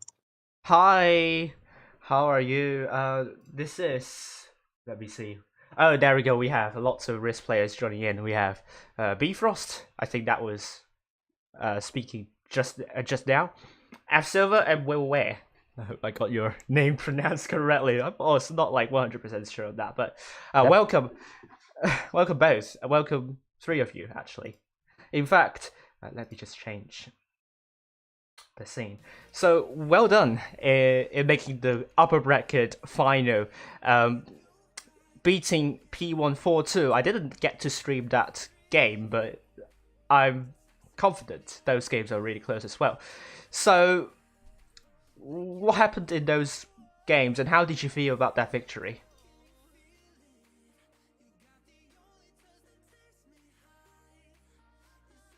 Anyone? Yeah, I think we were quite happy with how we played today. Mm. Like we had such a good start, I think, and then it just kept going on till the end. Yeah, Maybe I mean, some unfortunate Amarek and stuff. Yeah, oh, Amber Rex, you talked about Amber Rex. Rex, what happened there? Well, did you get an Amber Rex, or was it the other end? We got a full hit point E5 got Amarek on one of the game. Oh no, that must have been really bad. But you still won. No, we lost that. Oh, you lost it. No, I mean you still won the Won fixture. the end, yes. Yes, and that's more important. Like, that goes on to show your resilience. Actually, I mean, you didn't give up with that Amber Rex. A lot of teams would have gone on tilt with that happening, but you didn't. You went on, which is really good. I think we just have good confidence on what we want to do. And that's really important, because at this stage it's all about confidence. It's all about having a good night, and so far you are having a good night. So that's very important. So more about RISQ in general. This clan was created this year, and so far you have landed in top 3 positions in all of the seasons this year, getting 2 first places at this year too. Yes. So what made you? I'm not sure if you are the one. I'm not sure you're the one creating that clan, but what's kind of the rationale of RISQ, or kind of like the big go for RISQ? I think we're pretty mixed. We have some Indians, we have some Australians, and then we have some people the other Asian countries. Yeah, I mean, you are an international clan. I mean, you have players from India and Austria, to name a few, actually. And I think you were a couple of you were from Feast as well, which was another legendary clan. So obviously you have a lot of experience. So although I didn't really stream any of your matches, so I wasn't able to ask any questions about the gameplay. But to end on the high note, what are your plans for the team in the future seasons? I think we still want to focus on this season first. Like, we haven't really talked about next season just yet. But if in the future, like, we have a chance, maybe we can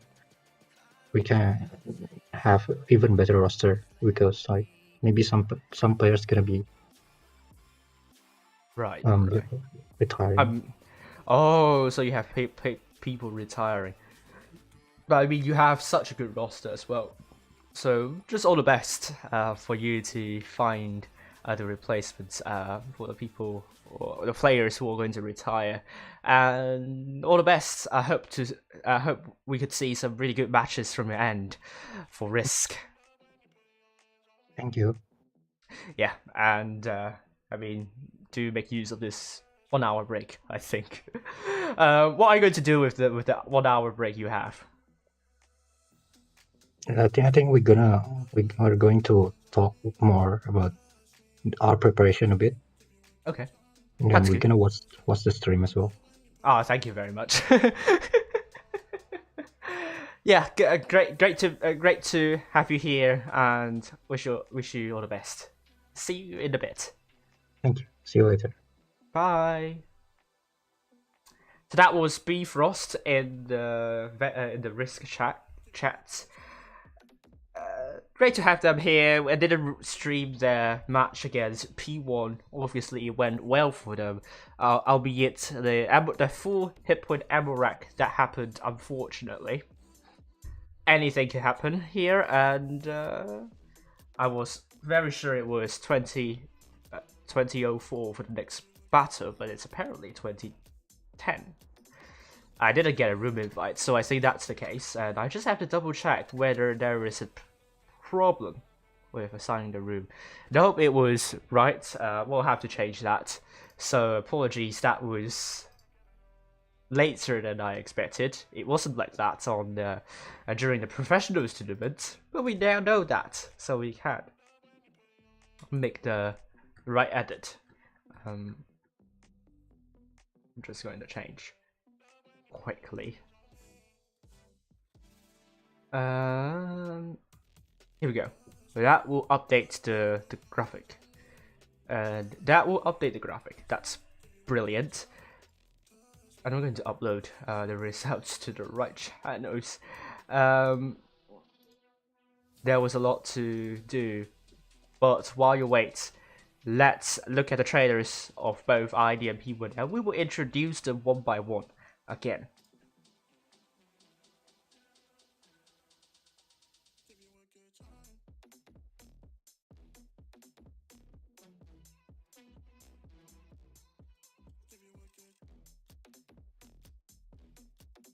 But she said what we had was sacred. It's her lies, her lies.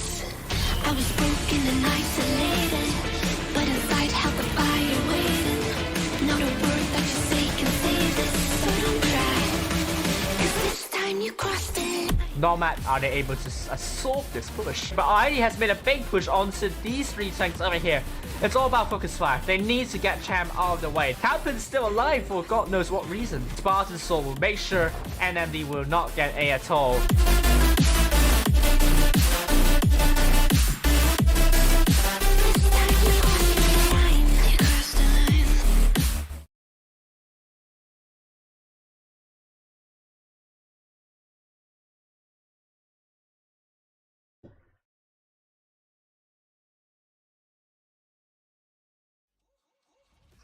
Righty, so we are going to introduce Team ID again. They are a Korean clan, and they've been playing since 2014, so they have a long history.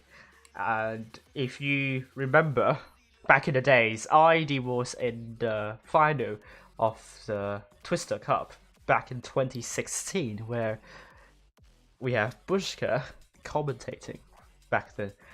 Many of them know each other in real life.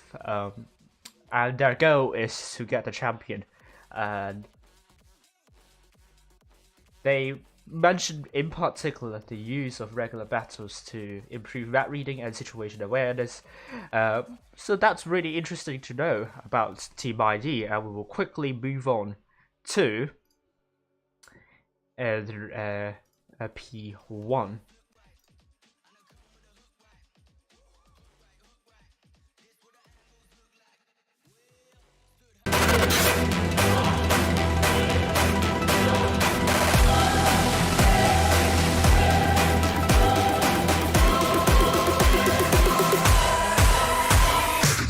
P1 is now making a push. They're trying to get the tanks out of RISQ. If they are able to do so, then they will be able to bring the advantage even bigger. Dead. P1 is very close to winning, and Bifrost, if he goes down, P1 will win. P1, they got Bifrost.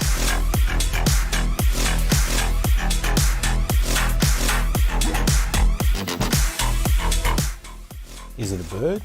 Is it a plane? Nah, it's just me and the boys. Team Revenant!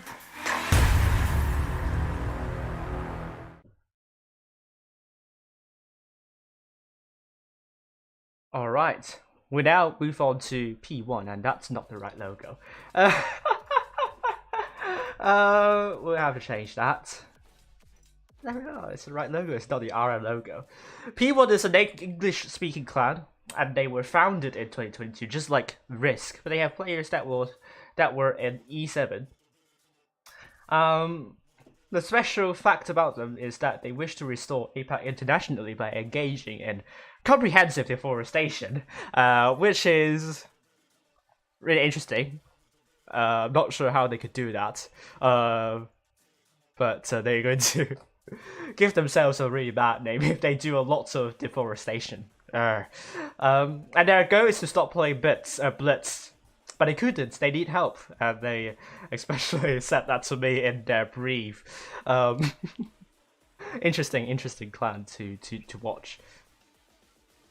Thanks to Winterfox again for this amazing graphic, and we are seeing head-to-head comparison Both of the matches have gone to a tiebreaker in the professionals tournament. ID winning both of the tiebreakers. Are we going to be seeing another tiebreaker here, and another heartbreak for P1? We will find out soon. Madbox has made the following predictions, with ID versus P1 predicted to go in favor of P1 4-3, but the odds are even for the very first time for Madbox. I'm very shocked about this prediction, but it is what it is. RM versus RISQ, it's predicted to go in favor of RISQ 4-3, another tiebreaker. So far, those predictions have all gone to a tiebreaker.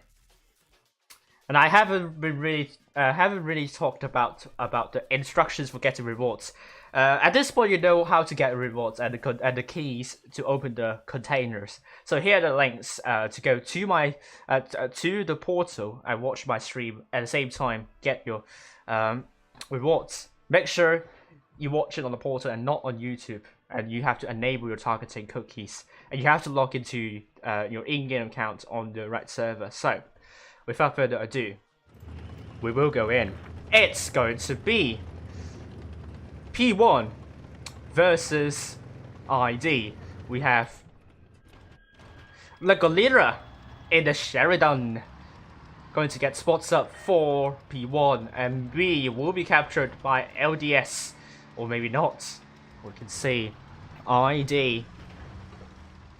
Okay, they're going for B. They're committing that that play on B, and P1 there. A couple of tanks still being spotted. Campon has been shot at, and with B being captured, they will have the cap lead that they really need. A milkshake and the 60 TP spotted, not getting shot at. So far so good for P1. Oh, Chromatrox has been spotted and has been shot at. P1 doesn't have any cap lead at the moment, so they have to find a way to push.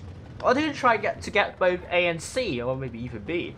But it's going to be really hard. ID will allow people to get C. They're trying to get A at the same time. We can see fights happening here. I'm just going to, double check. That's right. Right clans, right clan logos, right order. A has been captured by ID, and they will have an even bigger advantage. Milkshake has been shot at. Oh. And ID splitting a little bit better here. They now have the hit point pool lead. Z-Park has been shot at. Arrow Path has been shot at. They once again don't have the hit point pool lead, and it will continue this way with the hit point pool advantage consistently flipping. But we don't know who is going to get the advantage. Exos has been shot at, and the ST is trying to push shots, but it doesn't seem to land anywhere, I believe. ID, they have a substantial cap point advantage. They don't have the hit point pool advantage, and that could be good news for P1. But they don't have a lot of time now. ID, they're going to hit that 800 cap point mark soon, and P1 absolutely need to make a push somewhere sooner or later. We're seeing XAFK going into B cap and cap it out and trying to get the lead back for them. And ID will be in deep trouble trying to rotate. Oh, Aeropass has been shot at by a lot. Pixels is also being shot at. XAFK might be able to get B, and ID would now have to be the one that needs to make a push here. But there is still time. There is still time. B has been captured, and now P1 has turned their attention potentially onto Florielica here. That's for nitroglycerin and the 60 TP. He's going to put a big shot onto Florielica. The push is now coming here.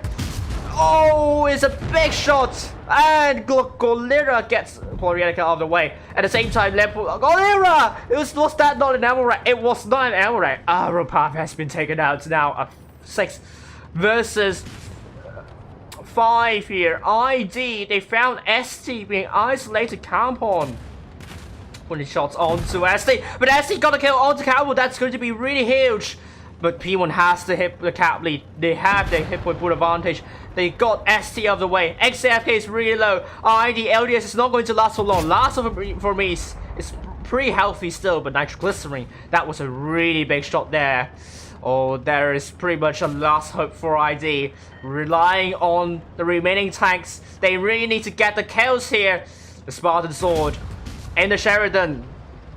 B is attempting to be captured by last for B. It will boil down to this final moment here. Spartan Sword is down to one shot. And that's an important kill right here. B has been cap stopped. And P1, they only need a kill. And they will win. They still have the caps here, and ID are they able to get nitroglycerin out just in time, but I think that bounce from Z-Park is going to seal the deal for P1. P1, what a great victory, and what a strong start for both teams again. P1 bring this 1-0, and ID not going to get anything from this.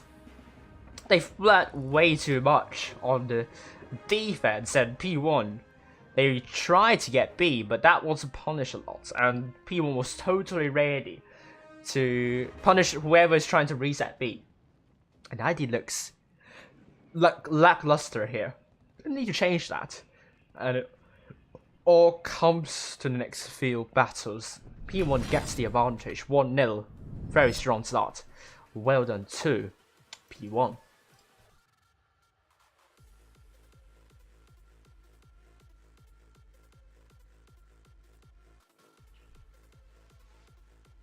And we're going to be seeing some changes.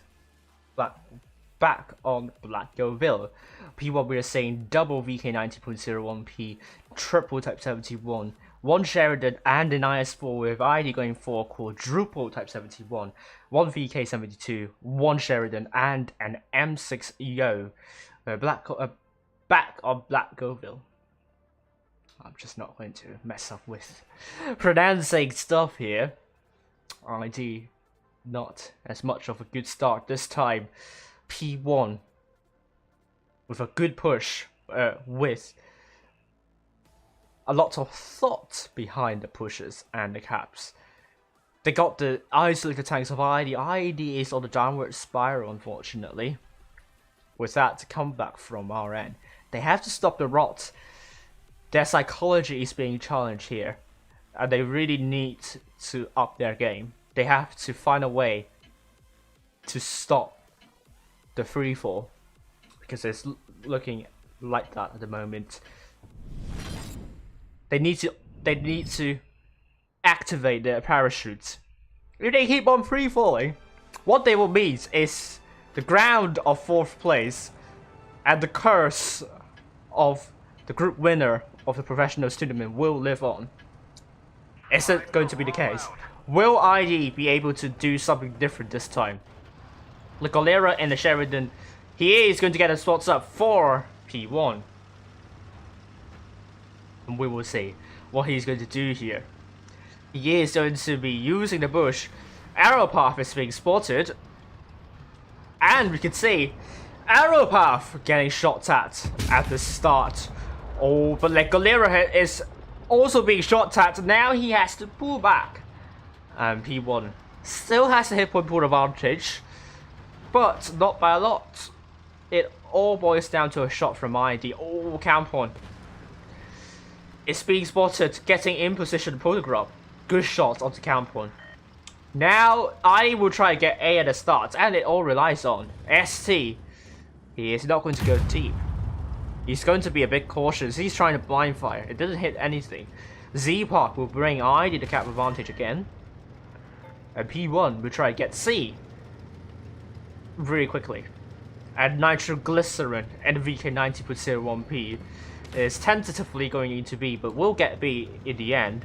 And I don't think he will be met with lots of challenge, except our path will be a nuisance to nitroglycerin. But we can see at the same time, Florielica, is he ready for a push onto nitroglycerin, or are they waiting out a little bit? Florielica is actually the pivot point here. Pixos has been shot at by a lot, and hit points are now in favor of Team ID, and they have to be careful. Both teams, I mean.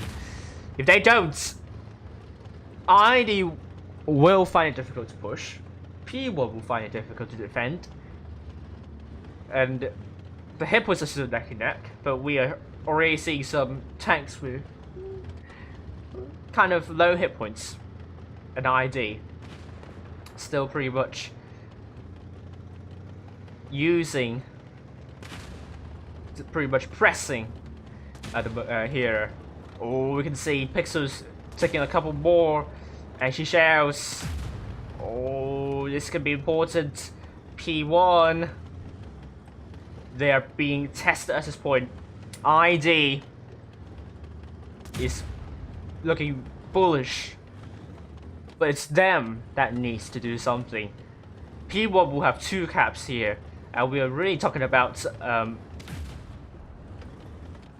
minute to go before ID absolutely have to make a push, but they're dropping hit points more and more.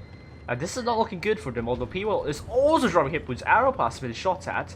The Polarica has dropped into B. P1, are they ready for what ID is doing here? We can see a push coming from ID. Led by last one for me onto Photograph. People at the same time, they aren't really having a response at the moment, but they have the hit on pool lead, so that's going to be the most important thing. They're trying to get Nitro Polarica off the way. It all depends on who gets the kills first. Polarica is now dead. Aeropop is now dead. Photograph still alive. ID is not able to get kills just in time. Pexos is now dead. LDS needs to get Photograph, but the Capos are still with P1. ID isn't able to get a reset on B, and they aren't going to get ASC as well. Spartan Soul is now dead. ID not looking good at this moment in time. P1 looking really strong. They have successfully defended the push. And ST puts a good shot to Campo. Nampon also a good shot onto ST. ST is now being taken up by LDS. But Milkshake will be the focus for ID. Milkshake is low. Down to 1 shot potentially. P1, they just have to survive. But there is a kill just in time for Milkshake. But it's not going to be enough. ID, last one for me, cannot survive. And this will go to P1. Well done to P1. They have now brought the game to a 2-0 victory here. What a performance. ID, they're still on the downward spiral. That push could have worked pretty well. The main thing is they weren't able to get the tanks out quickly here. And P1 was able to bleed them while they are doing the rotation, and they consistently pull off a hit point pool advantage after that push, and that was the most important thing that P1 could have done.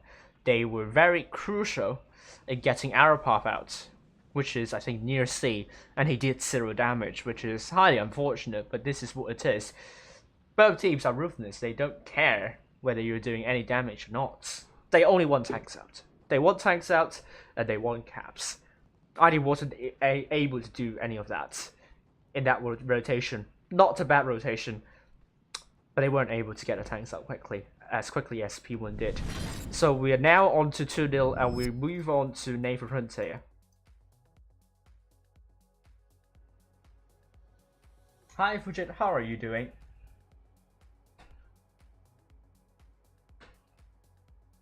Hope you're doing well. I wasn't able to say hello to everyone because I was pretty much focused on the games here. I'm just going to take the time now to say hello to everyone in the chat and hope you're having a good time. Loads of pink muffins, great to see you here. But yeah. My chat can be lagging behind a lot, so I might not be seeing a lot of messages here. But P1 versus ID. Now 2-0 victory for P1 heading into Naval Frontier. ID also did the same against RN. They led 2-0 when RN was not in full form. And ID really need to do something brilliant here. They need that spark that RN had. But I think in terms of form, ID, they're on a bad run of form.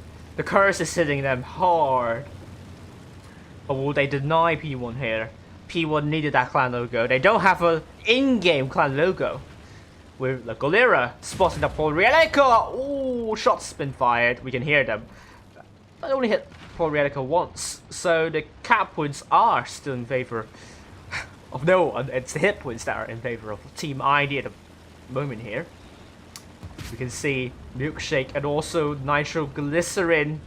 The double 60 TP can do a lot of damage with the double tap. Potentially more than 1k. But ID with Poor Relica trying to get C. Last of will be spotted. Spartan Sword spotted. A has been captured by ID as we speak. We are seeing Legolira. Oh, spotting up 2 heavy tanks here, but puts a great shot onto LDS. Meanwhile, you have XAFK coming from behind. What was that shot, XAFK? That was not a good shot here. But we can see P1 going to make a big push onto ID near A, and ID is now dropping down. They're trying to push us onto Chromatros. Chromatros has to hold back. He has to be patient. Now, we can see Chromatros looking to put a shot onto Arrowpath. Pressures onto ID. LDS now down to 1 shot, and ID needs to do something to shut down the push of P1. We can also see P1 trying to get C. ID is in deep trouble. We're seeing LDS being taken out. Campen will be taken out by XAFK, and that's the case.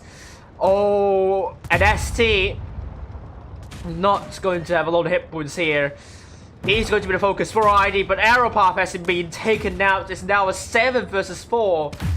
Blorielica is now the focus for P1 and XAFK. Great shot onto Blorielica, but the focus fight is looking really good for P1 at the moment. Nasty has been killed by Spartan Sword, but that was the first tank down for P1 actually. ID already lost 3, and they're going to lose 4 very soon, with Blorielica being taken out by Porter Grub. Last of it is being taken up by Chromatrox and Legolera. Let's look at Spartan Sword chasing down Legolera. I'm not sure if this is going to work. Spartan Sword is going to meet Chromatrox here, but he's still trying to find Legolera, dropping the adrenaline. Not trying to ram kill Legolera here. He's trying to conserve hit points at this moment in time. But P1 has got all the caps. Seapar has been taken up, leaving. Spartan Sword, the last person standing, and P1 gets all 3 caps. So there is a huge advantage going in favor of P1. And there was a miss from Chromatrox and Spartan Sword. There was a great shot onto Chromatrox. And Spartan Sword now 804 hit points here. Not going to last for long. He will be taken out. P1 will now lead 3-0. They now have a match point, and P1, they have already lost 6 battles in a row. They are certainly on tilt. They couldn't seem to get together. I feel really worried about them. There is something going on about them. They are on a total collapse at this point, to be honest with you. They're struggling to find their feet back, to put their feet back into the game, and it's really showing. P1, despite losing to RISQ 2-4, they have shown some really good 3 matches on the way here. And it's on ID now. There is a lot of pressure on ID. Oh my lord. I really hope this collapse is not going to continue. They really need to sort themselves up. It's about time. They really need to focus now. They have to stop thinking about the previous battles. They have to focus their attention onto the future. They are a competent team, but they are on a terrible run of form at the moment. They really need to get out of this. It's not just about teamwork, individual skills. It's all about psychology now. ID, their biggest enemy is themselves. Their biggest enemy is themselves. They have to overcome their biggest enemy of themselves. And they have to start performing. I know they can do it, but at the same time, we are seeing ID being shut down by P1. And P1 looking very bullish at the moment. 3-0, they are leading already. ID. Come on, let's see ID making a comeback here. But if they cannot win the next battle, it's all over. The curse will prevail. There is a lot of pressure for ID now. They need to start performing. Now is not the time to dwell on the past. Now is time to win the battle. The Golera and the T100 LT looking to spot tanks. Oh, Aeropath is spotted. The Golera has not spotted here. We can see Spartan Sword in the Sheridan. Not able to land the shot. A blind fire, but P1's not crossing. P1 on the other hand is playing this one very defensively. Both of them not getting any caps at the moment. Aeropath is trying to go into C to cap her out. That's what he's doing at the moment. C is going to be captured by Team ID with P1. Allowing Team ID to get C. We're seeing shots fired from both teams. The 60 piece again, ready for a double tap. And La Golera is driving into A. But I don't think they have Z-Park to reset that. But La Golera is going to be in the position to cap A. Z-Park's trying blind fire, but it doesn't hit anything. It only hits the ground and terrifies the living creatures below. But we can say P1 continues to push a little bit more to gather more info. They know where LDS is, they know where Z-Park is, they know where Campen is. They probably know what ID is trying to do here. I just need to defend now. P1 will be looking for B.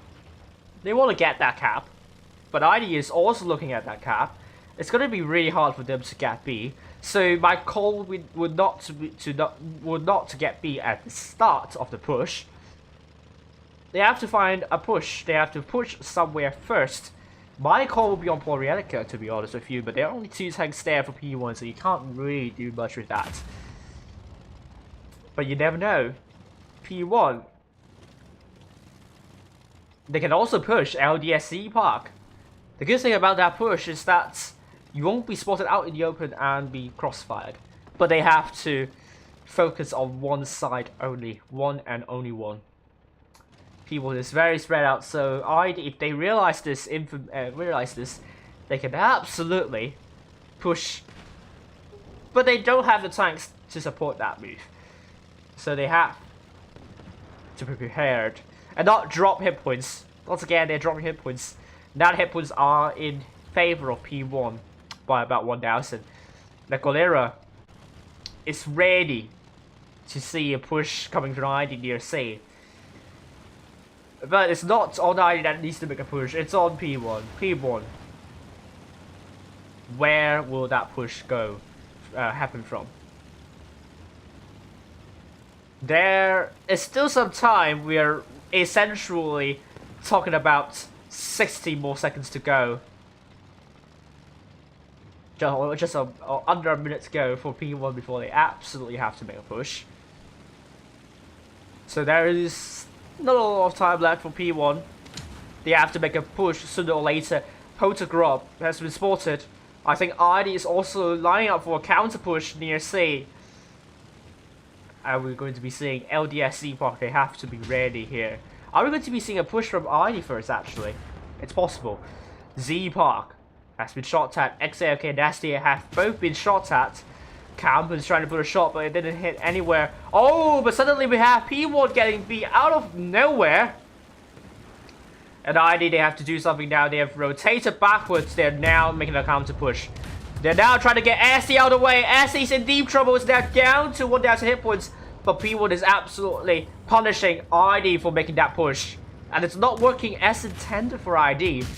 Aeropath coming from below, looking to get ST out of the way. But the attention is not there at the moment. LDS is looking for ST. Great shot here. ST has been taken out.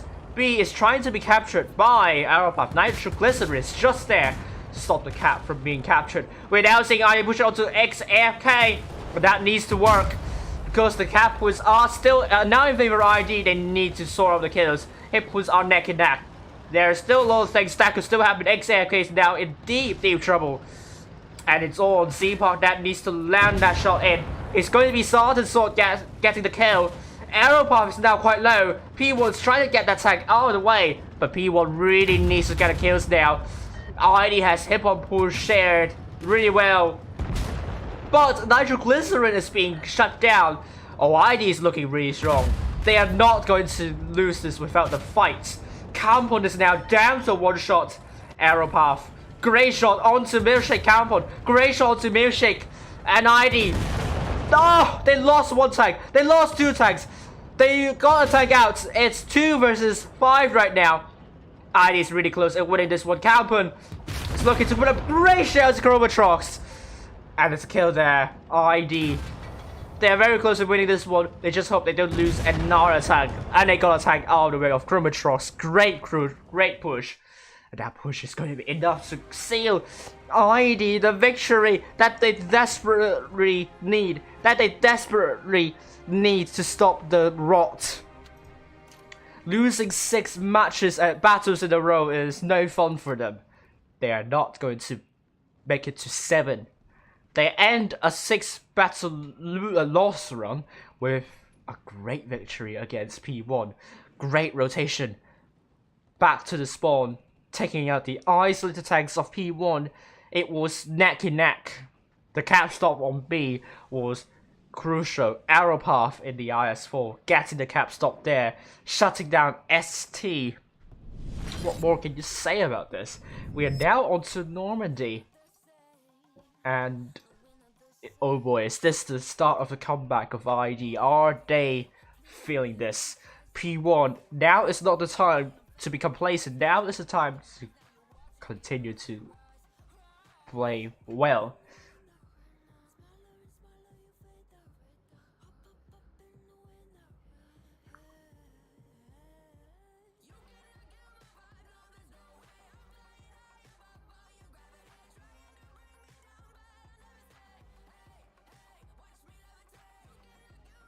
And now, Normandy, or Norcandy as I always say, totally different story. It's a lot about the pushes again.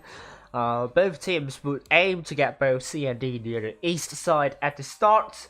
Attention will be on A whether any team could get it, but it's a cap that you could get if the other team's not paying attention. It's a cap that is the more difficult one to reset compared to B, where it's out in the open and it's really hard to get B, to be honest with you. Now on Normandy, will we see different stuff happening around? We go in now.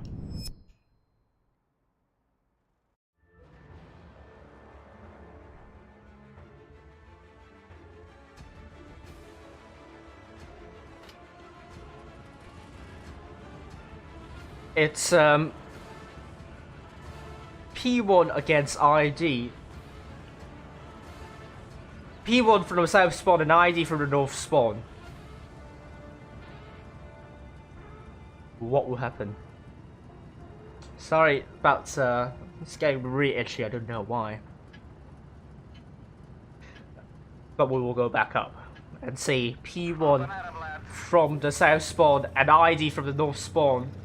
The Galera in the T100 LT.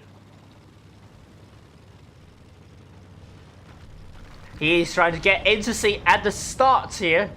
Meanwhile, ID is going for D. At the start as well, going to capture with 3 tanks. That will bring ID the cavalry potentially at P1. They are actually sending a lot of tanks near A and B. Interesting call. But they will find potentially arrow path. Isolated. Are they going to make a push immediately? Seeing that move. They spotted ID being mostly on D. They are going to stop for a moment. They're not going to make a bold call. We are seeing arrow path resetting A. But Chromatrox will be getting A. So that's going to be an important cap for P1. That will bring P1 the cap advantage back. But I think we are seeing a move from ID. They're trying to get nitroglycerin out. ID is getting aggressive. Will that work? But we are seeing a big shell coming from XAFK. The hit points are in favor of P1 at the moment. And ID, Kampon has to be really careful. We can once again see XAFK in the VK72 landing another big hit here. Another big number. But he hasn't been able to do that. P1 keeps on frustrating ID with those shots, and It's going to be really hard for ID. They really need to find a way to break down P1. They have to stop losing hit points. They still are losing hit points, and that's not looking well. Yeah, we are seeing arrow path. Oh, Photograph is now feeling it. Not going to make a push exactly. Spartan saw a good shot, but receives a double tap. Z-Park coming in. But the focus fire. Oh, focus onto nitroglycerin now. ID. They have a strong hit point disadvantage at the moment here. Arrow path. It's going to be a little bit low here. And we can see nitroglycerin down to a 2-shot. ID is going to make that last ditch effort.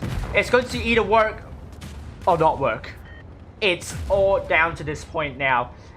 Z-Park is not going to last for long, but puts an important shell to put nitroglycerin to a 1-shot. Z-Park is now dead. Arrow Pass is in deep trouble, but P1 gets 3 caps at the same time. ID, they really need a miracle at this point. Last one for me, will get a kill onto nitroglycerin. Arrow Pass is now dead. It's now a 5 versus 4. LDS is now down to a 1-shot, and Photograph in the Type 71. LDS puts a good shot onto Photograph. There is still chance. There is still chance for ID, but this chance is going to be really slim. They have to work really hard, but Campbell bounces the shell onto the Golera. And I'm not sure how ID is going to make a comeback here. Photograph is now down to 1-shot, but that HE splash is not enough to kill Photograph. Elias is now dead. Borealica puts a great shell to XAFK. And last one for me in that Type 71. Absolutely have to get a shot onto Photograph. It's the case. Borealica is killed by Milkshake. P1 can feel the victory in the horizon. Last one for me gets the kill onto the Golera. Is now a 3 versus 1. Last one for me receives a bounce from Chromatrox. But I think it's all over for ID. ID, unfortunately, will bow out with a 4th place. And the curse of being a group winner in the professional tournament stage lives on. Well done to Team ID. Well done to P1, but also well done to Team ID. But huge commiserations to them.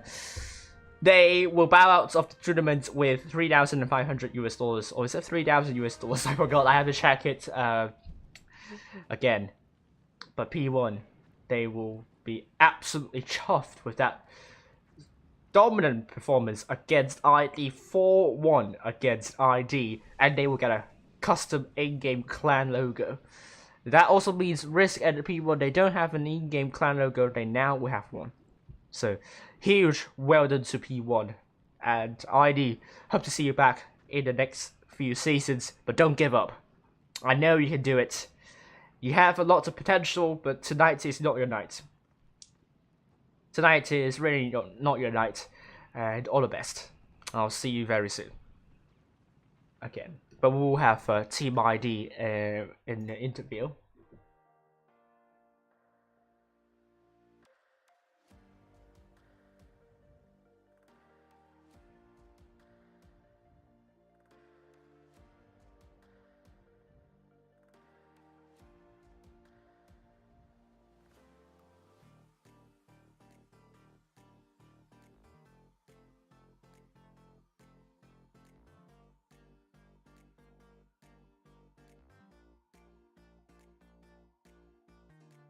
So that means now P1 is in the lower bracket final.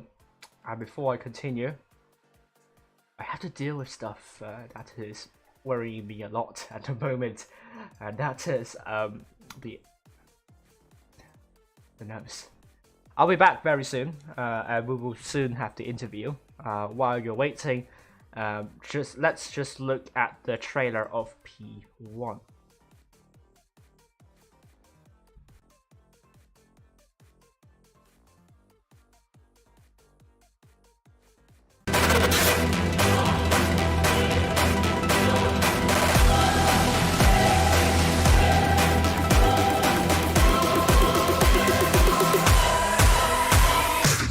P1 is now making a push. They're trying to get the tanks out of RISQ. If they are able to do so, then they will be able to bring the advantage even bigger. Dead. P1 is very close to winning, and Bifrost, if he goes down, P1 will win. P1 they got Bifrost.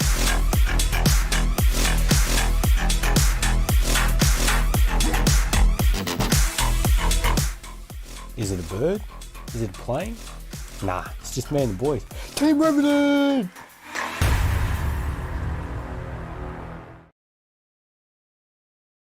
Alrighty, so you've seen the trailer of P1. Once again, congratulations to them for getting to the lower bracket final.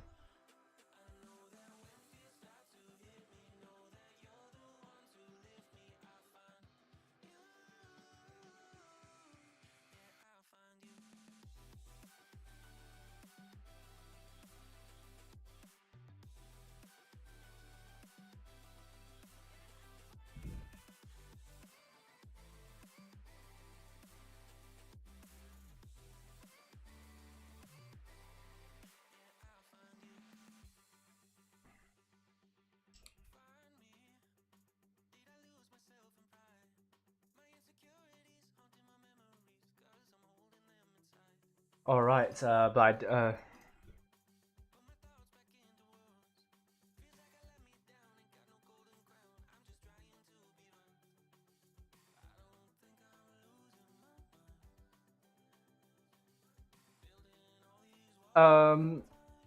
unfortunately, I think they were contemplating about the defeat, and they were not in a good position, in a good mindset to do the interview. So, best of luck to them in the future. And I think now we will get Revenant team to the interview. I was told that the interview will happen on their server, so we'll go into that. Oh, but I can't join that channel. I'm just going to.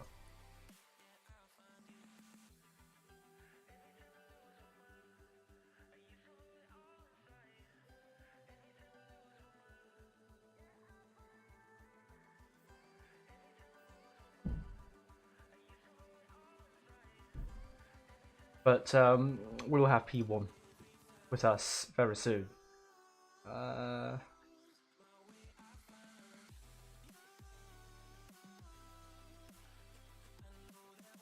So we'll be back here. We'll have P1 with us.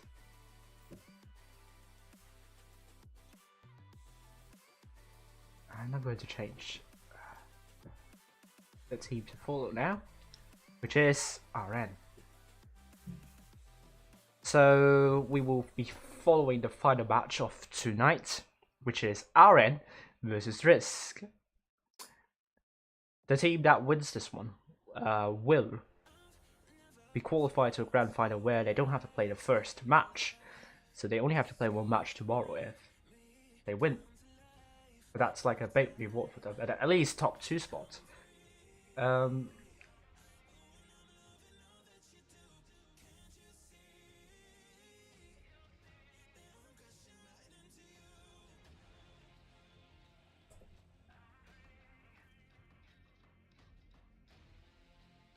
So while we are waiting for the interview to come alive,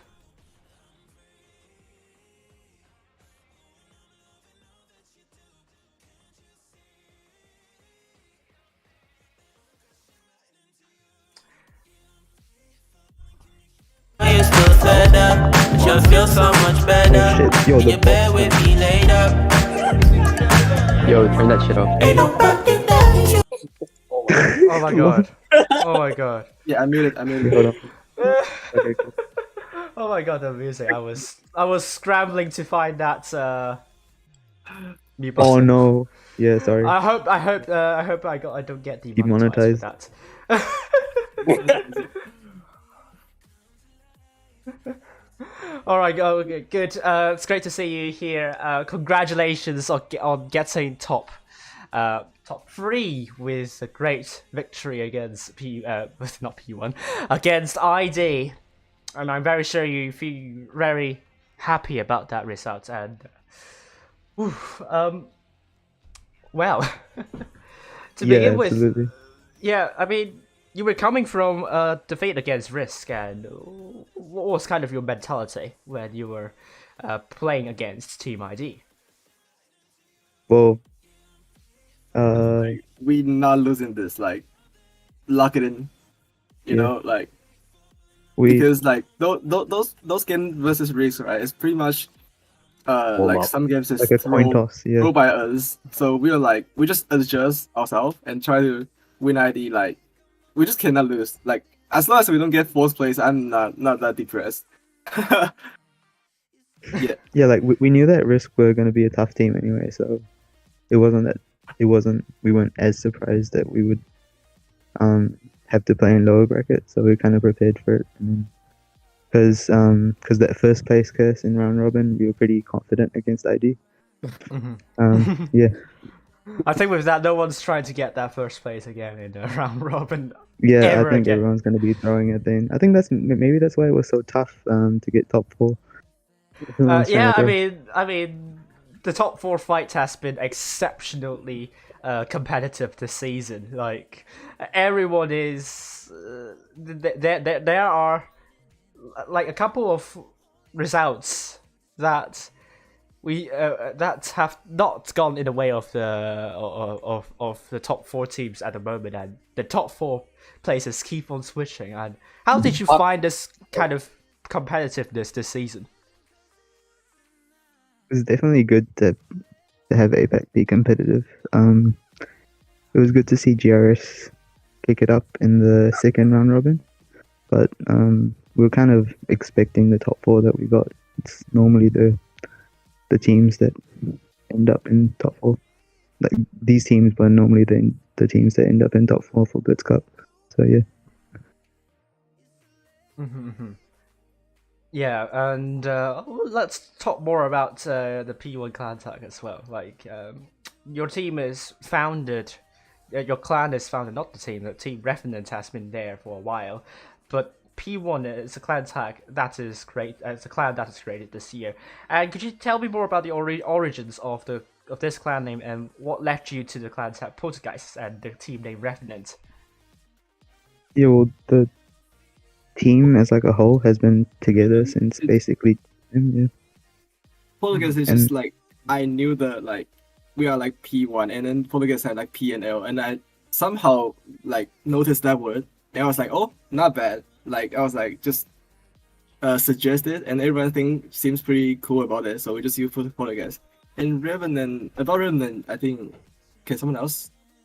Yeah, it's like it's the meaning's basically like a guy who's risen presumably from the dead, and it's sort of how we just keep dying after every season, and then we just somehow everyone's just like, oh, okay, yeah, I can play actually. You know, and before the season, it was just like, oh, I'm not too sure about being able to play, and then all of a sudden we have like 15 guys, and it's like, oh crap. Oh, okay. Well, that's interesting to know. So you're pretty much the undead.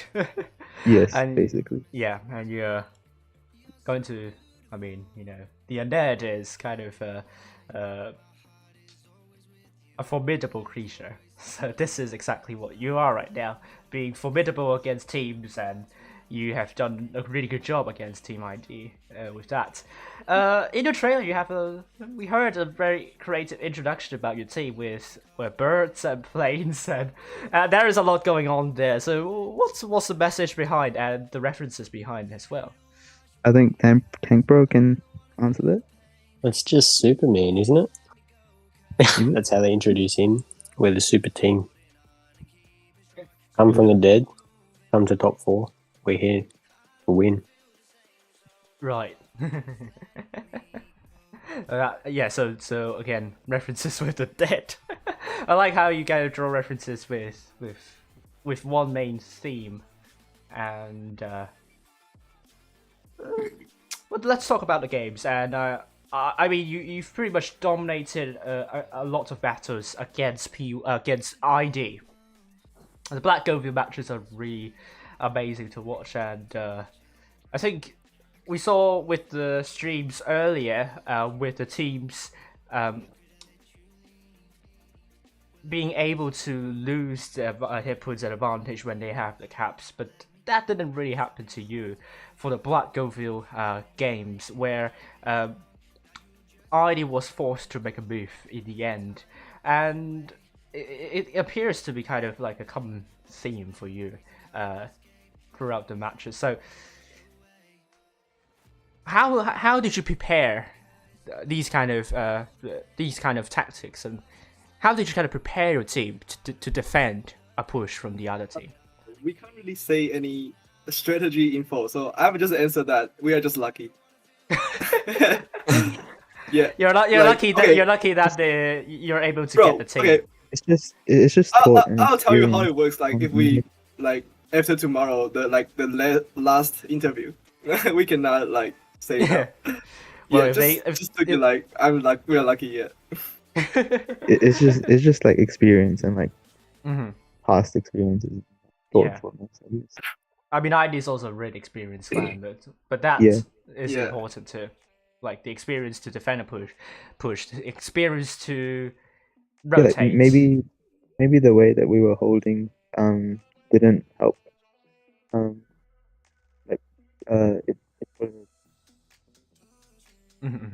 So what are your plans for the team in the future seasons to end the interview with? What? Good question though. The team might die. And come back. After the season, and come back again. Like the next season starts. Some of them might just quit the game actually. Okay. But yeah, I mean, we always say this like every season, so we'll see. We cannot answer that now. So yeah. We have to decide a couple days before the next season. Oh, I see. It's like Revenant. Yeah, I mean that's your motto. Yeah, we will retire from Clan Wars, but a few days before the next season starts, we will come back and get. It's like cycling. So there's not really much a lot to like a long-term goal, but then we'll see about whether Wargaming is going to bring back the offline finals, and I think that will be a totally different story for you, potentially. Yeah, definitely. Yeah. Well, I personally would like to go to offline. Yeah. And I'm pretty sure it has been a really long time since. I think it was back in 2019. So the next one, hopefully 2023. That will be already 4 years since the last offline. Yeah, it's ages. Yep. Yeah, it was ages, and there are a lot of changes for different servers as well. But I think it will be worth watching. Yeah, definitely. Especially without RU, I wonder how they're gonna.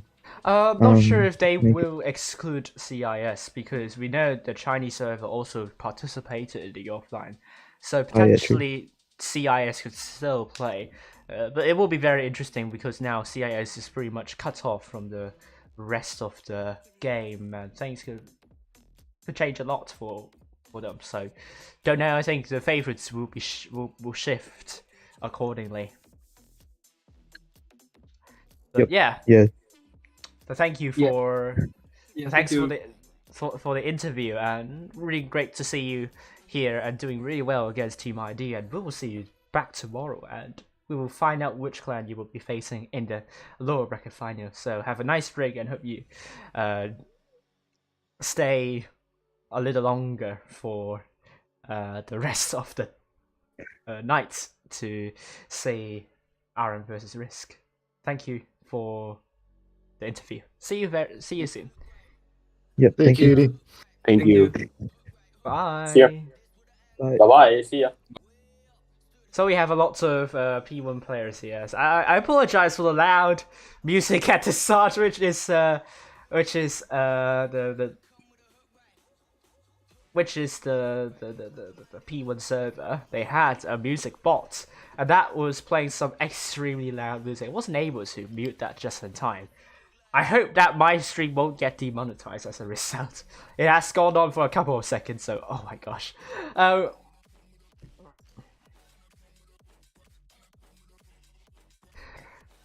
So yeah, we still have some time. Actually, we have 20 minutes to go. So with that, I think we will go back to the lounge. That was, I think, that was mainly Poltergrub speaking. Is that, or is it not? I think it is mainly Poltergrub speaking. And once again, the top 3 for the APAC server is RN, RISQ, and P1. RN will fight against RISQ in the upper bracket final. The loser of that will face P1 tomorrow. And with that being out of the way, let me introduce. Do we have time? Let's see if we can analyze the match. Let's do the Black Goville's second battle here.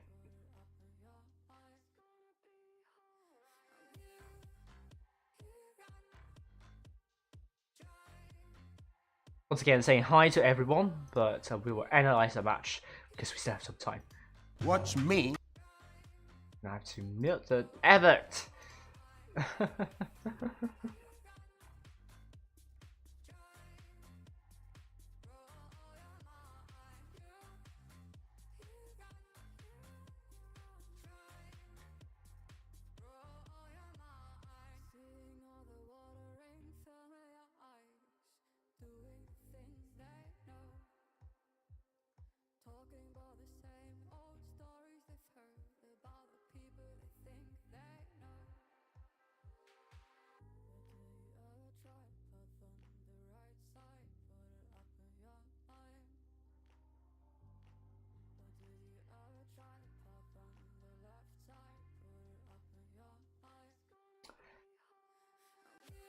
And I think we are ready. I'm ready to do the analysis. We will do that. And now, get the screen right. Here we go. Let's analyze this match. Second match on Black Goville, P1 versus ID. And we will see what he's going to do here. He is going to be using... Just going to check whether I have desktop audio still. Yes, that's the case. In the bush, arrow path is being spotted, and we can see arrow path getting shot at the start. Oh, but like Galera is also. So that's not much happening here. So we're going to skip a good part of this battle because there's really not a lot to analyze here, to be honest with you. So we're going to keep on moving timeline. As you can see, P1 will get the cap lead on both B and C at the start of the game, so that will put a lot of pressure onto Team ID. Once again, it's 10 cap points per 2 seconds of increase for P1, and ID with only 5 cap points per 2 seconds of increase because they only got 1 cap. Because the B hasn't captured, there are 2 caps for P1. ID has to react quickly to this. They don't have a lot of time to gather information about where P1 tanks are. So I'm afraid they will have to do a bit of guessing here and gambling, and they have to find a way to shut down P1's tanks. But ID is a really experienced clan, so some clans they just rush immediately because they think they know the weak spots of the other team, or they waited up a little bit longer. But in this situation, ID cannot win by kills and also flip the cap points back in their favor unless they are able to get either B or C back. The more they wait, the more pressure they have with cap points. So this is why I think I see a lot of clans just making a push pretty quickly. So let's see what's going to happen here.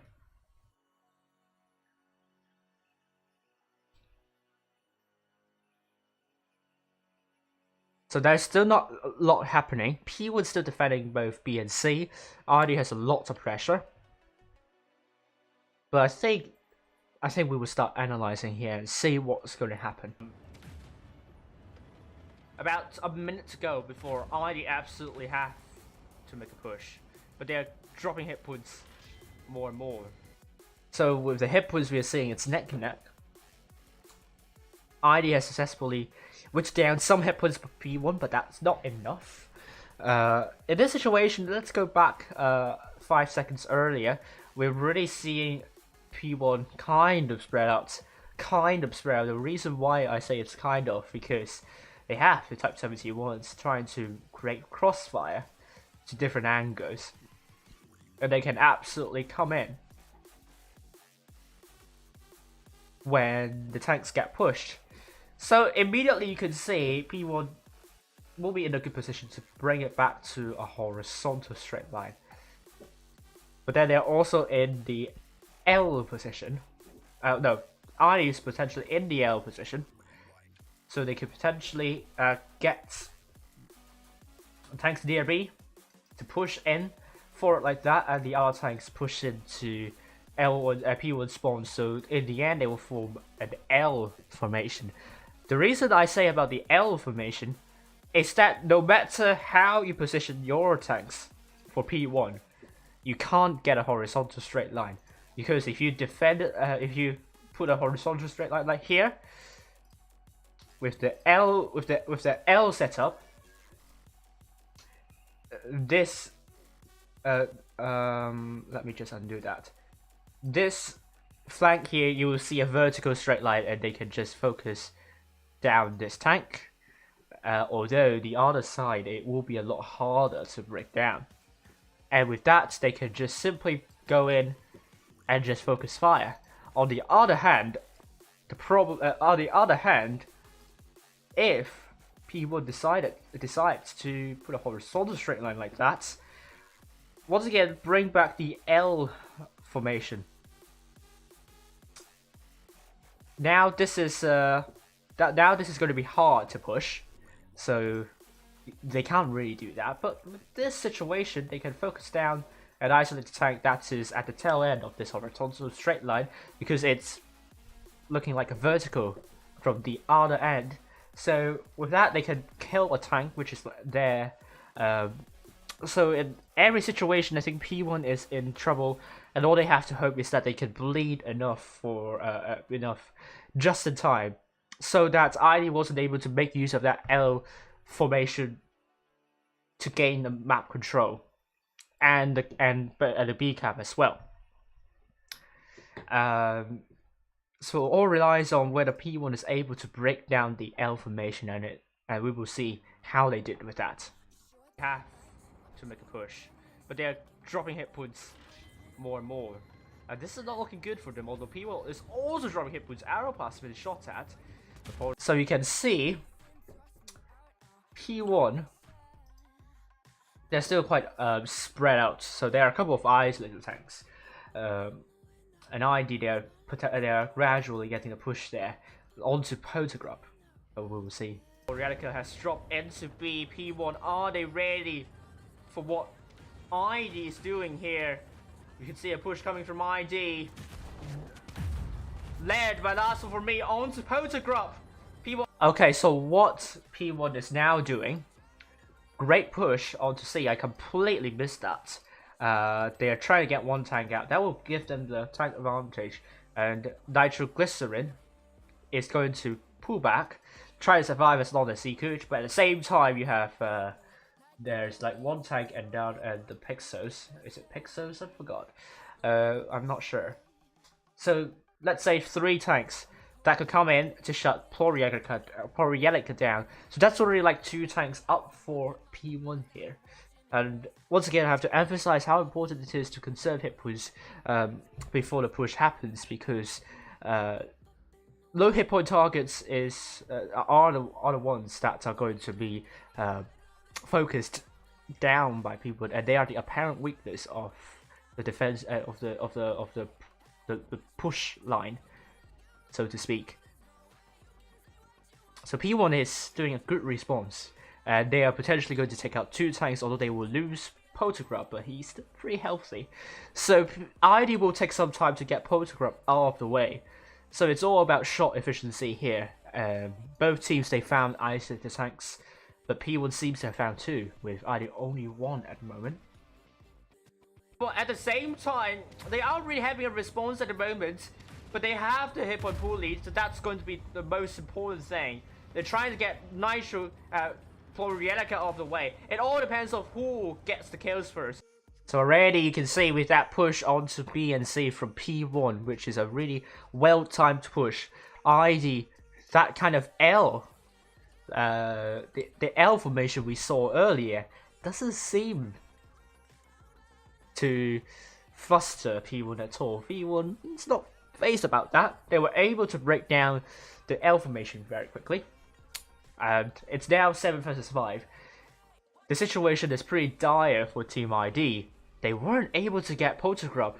So you have to ask, Lasso for me was originally tasked to get Poltergrub all the way. I think they were trying to get 57 pixels. In this case, they looked very confused. I would very much prefer that LDS and also Lasso for me to get Poltergrub first, so at least they will have one tank of disadvantage, not two. And then there is ST coming up here, which means they will lose 2 tanks, but they need to get the isolated tanks of P1 out as soon as possible. And I think it's not the time to kind of be too distracted about which tanks to go for. Tanks that are apparently more isolated will be easier to kill, in my opinion. And I think that is why I wasn't able to get to maintain a good distance with P1 in terms of the hit points. Florielica is now dead. APAC is now dead. Poltergrub still alive. ID is not able to get kills just in time. Although they got Pexos, that was a kill, but it's too late. They still couldn't get Poltergrub out of the way. It's a 2-shot though. Lasso for me still really helps. Capun and Z-Park are in trouble. They only got 1 tank out, and there is also another tank which is going to be Spartan Sword that is going to be in deep trouble. Pexos is now dead. LDS needs to get Poltergrub, but the Capuns are still with P1. ID isn't able to get a reset on B, and they aren't. And I think Spartan Sword, again, it's another case of being very distracted on which target to go for, or whether to go for B. They know that they don't have the cap lead. They still don't have the B cap back. So Spartan Sword, I think, again, pretty much deciding on what to do here at this point, at this moment in time. I think that was like a tank behind him. Yeah, that was a tank behind Milkshake. 1,000 hit points, and then there is like ST with 1,122. In this case, I'm not sure if it's the best idea to go for B when you're getting surrounded by 4 tanks. You're not going to last for long in any case. I'm going to get ASC as well. Spartan Sword is now dead. ID not looking good at this moment in time. P1 looking really strong. They have successfully defended the push. And ST puts a good shot to Campo. Nampon also a good shot onto ST. ST is now being taken up by LDS. But Milkshake will be the focus for ID. Milkshake is low. So I think at this moment, at this point, it's 4 versus 4 actually, but it's all over. P1, they have almost 1,000 cap points. They can try and get Milkshake out, but it's going to be too late. We're talking about just only 2 more seconds to go for P1 essentially, and they got a tank out just in time. But if that's, I mean, just 40 more cap points to go in that situation, so it's just 8 more seconds in the end. So ID, they don't have a lot of time to get kills. Not even the reload time is going to help. The Type 71 reload time is like 9 seconds or so. So even if they can get Milkshake, do they have enough tanks to get the other tank out? They have like Golera, which is a 2-shot essentially. And I mean, Campon at that point is on a long reload. On a really long reload. So there's not really much hope. So I think the main takeaway message here for this battle is that ID, they look very confused in what target to go for. And they don't really have a good objective. They don't really have an objective.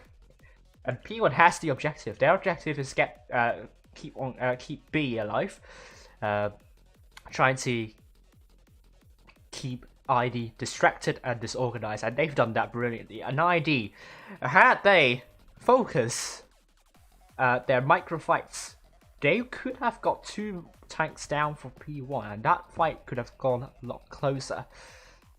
But not a lot you could do about that. It was a really difficult fight to begin with. P1 gets a really good advantage, and that's the most important for them. So, with that being out of the way, let's go back to the lounge and hopefully you know what has happened there. So I think we have the room up soon, so we will go in there, and we will play the trailers again. Let's begin with RN.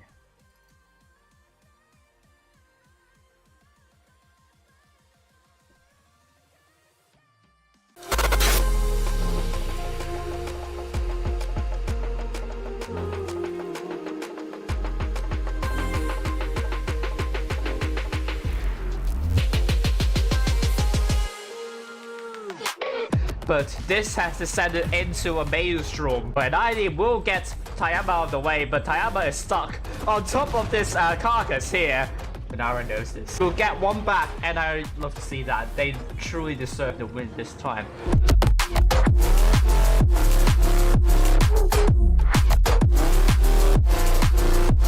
Hello guys, we are RN from Japan. We will try our best for the first place. Please believe in us.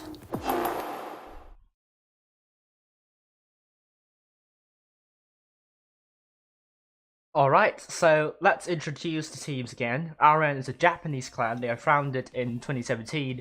As you heard in the interview earlier, I think they were founded for the Tokyo game event, which I didn't know until now. And they reunited in 2020 spring. It was founded by Alpha CK. I think he is playing tonight.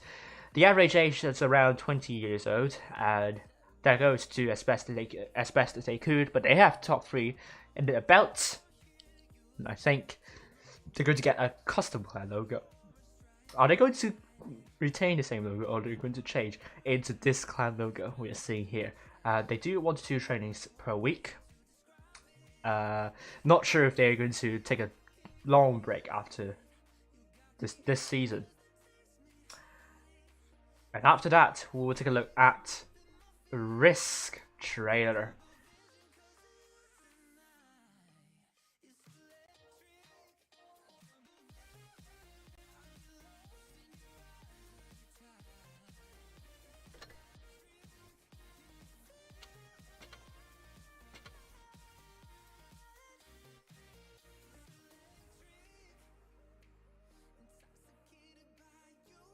Hey guys, Cheeseman here, and I'll be playing for Team RISQ in this year's Blitz Ultimate Cup for 2022.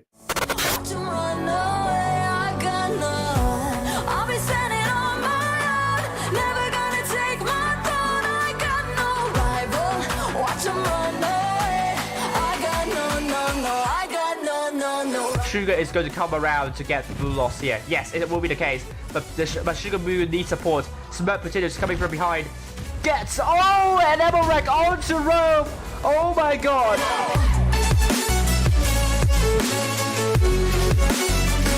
Hopefully we can finish a little higher than 4th place this time around. Good luck to the rest of the teams, and yeah, see you on the battlefield. Now let's introduce RISQ for the very first time. They are an international clan, and nationalities include Indian and Australian, and a couple more, I believe. Not just limited to these 2 nationalities. They were formed in 2022, but then they have lots of players that were in the Feast team, and they are a group of seasoned players. So far, they have achieved top 3 in all seasons this year. So, once again, they achieved top 3. Can they go all the way and get the first place this time? One important fact about RISQ is that they tried telepathy, but it didn't work. And if they did successfully try telepathy. I'm very sure the gameplay would be a lot different, and they can rely on the second channel to communicate their strategies and so on. Their goal in the Blitz Ultimate Cup is to get the first place. But in terms of training, there is a much more difficult situation. They try to get at least 7 players for training. And apparently a lot of people here, a lot of players of RISQ are not free. So once again, thank you Winter Fox for the great head-to-head, for the great video. Battles between RN versus and also RISQ.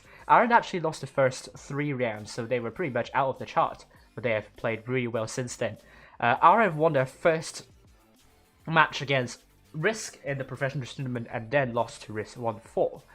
Interesting matchup, but what we will see here, we will go into the game now. And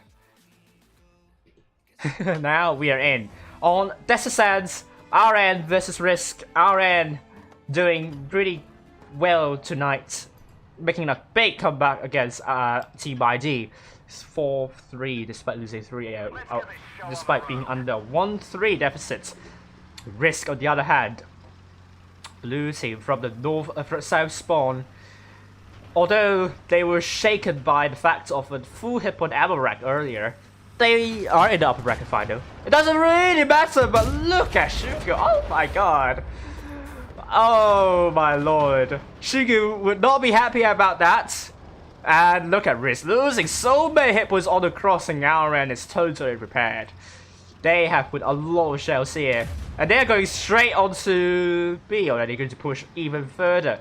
Oh, they're going to go toe to toe with those RISQ tanks here. They're just going straight in. They're trying to get Bifrost out of the way, but the rest of the team is not close at all. RISQ has to make use of this opportunity to get a focus fire, and the focus now onto point Kickshaw. But RISQ seems to have different ideas. Their focus fire is not on point at the moment. RN is going to come in to support the push. Trash is now very low.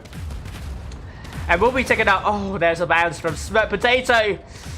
And RISQ, they need the kills. But they got trash out. This has descended into Pandemonium, and the focus fire from both teams. It's not really on fire at the moment. RN will look to get Sticky and Bifrost on the way. They got Sticky here. Bifrost is now very low. It's a 5 versus 6 situation. Hit points are neck and neck. But RISQ has the effective DPM, but they have double crown bargain as well with RN arguably more DPM. Sugar is dead. Bifrost is dead. It's now a 5 versus 4. Iron Red Tank is now dead. F Silver is now quite low. Maybe the focus for RN. But that's a great shot from Wado onto Juicy. RISQ is now being trapped. RN pincering RISQ whenever they could. F-Sim is now down to a 1-shot, and Lancelot and that T95 E6 here is looking to put a big shot onto F-Silver.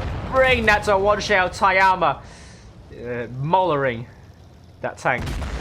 With Smoked Potato taking out Lancelot, it's now 3 versus 2. Smoked Potato is now tracked. Nothing you can do about that. Wilder landing a big shell on Smoked Potato, leaving where the last person standing, RN. This is a strong start. Their feet are still warm after that amazing victory against Team ID. It shows RN will get the first victory.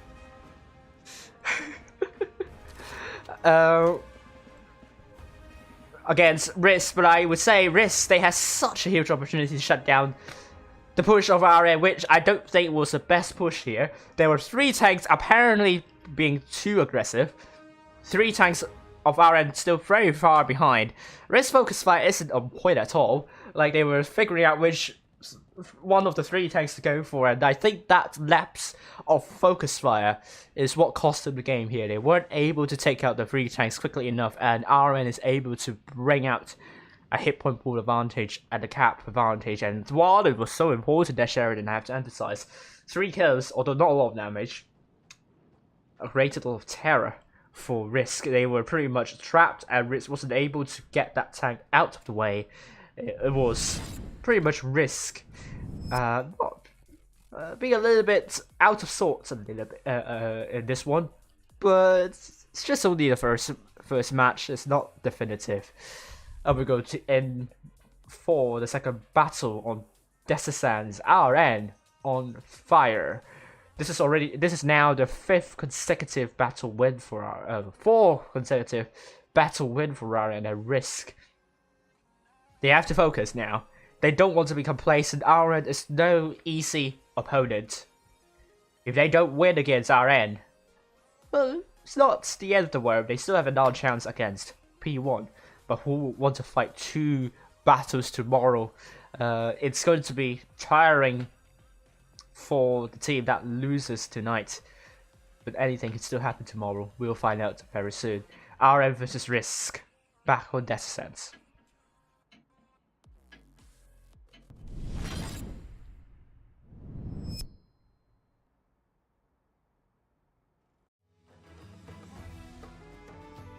Yes, we will now go back to Desert Sands. It's RM versus RISQ. RM this time from the south spawn, and RISQ from the north spawn.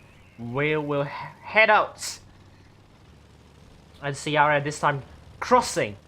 And RISQ, they aren't going to push shots to deal with that crossing. There are no tanks to spot the crossing tanks of RM out. RM is ready to put shots onto where it's trying to cross over the rails, but only Sticky is crossing through the rails, so RISQ will not take a lot of hits at the start. Poppy will try to go for A and bring the cap disadvantage not that closer. But we can see Wadu, he's going to have a lot of responsibility in that corner here. Juicy might have overcommitted a little bit, but only took a hit. Oh, double tap actually. Wadu might be able to land a shot here. But I think he's mindful of being shot at. As we saw with F-Silver with that attempt here, Wadu does not want to lose a lot of hit points.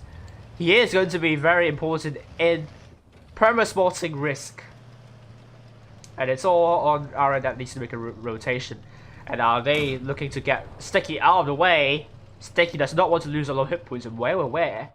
Coming from below, I think RN might be sensing some issue here. Maybe not. RISQ is trying to get B as well. Oh, but we're seeing a push coming from below.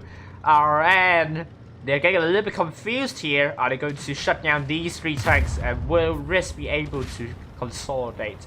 They are trying to get Lancelot and Ploy Kickshaw out of the way. Okay, the attention's now turned on to Lancelot. But Sugar Mugus being the focus of RN. Look at this. RN, Puppy, and also Iron Breath trying to get Sugar out. Sugar's now down to 1-shot here. We're seeing some bounces happening here. Puppy gets Sugar out of the way, and Lancelot's down to 1-shot. But Lancelot bounces that shot onto Smoked Potato. It's going once again into Pandemonium. Lancelot is now dead. And we can see where we're down to 1-shot now, being taken out by Iron Breath tank.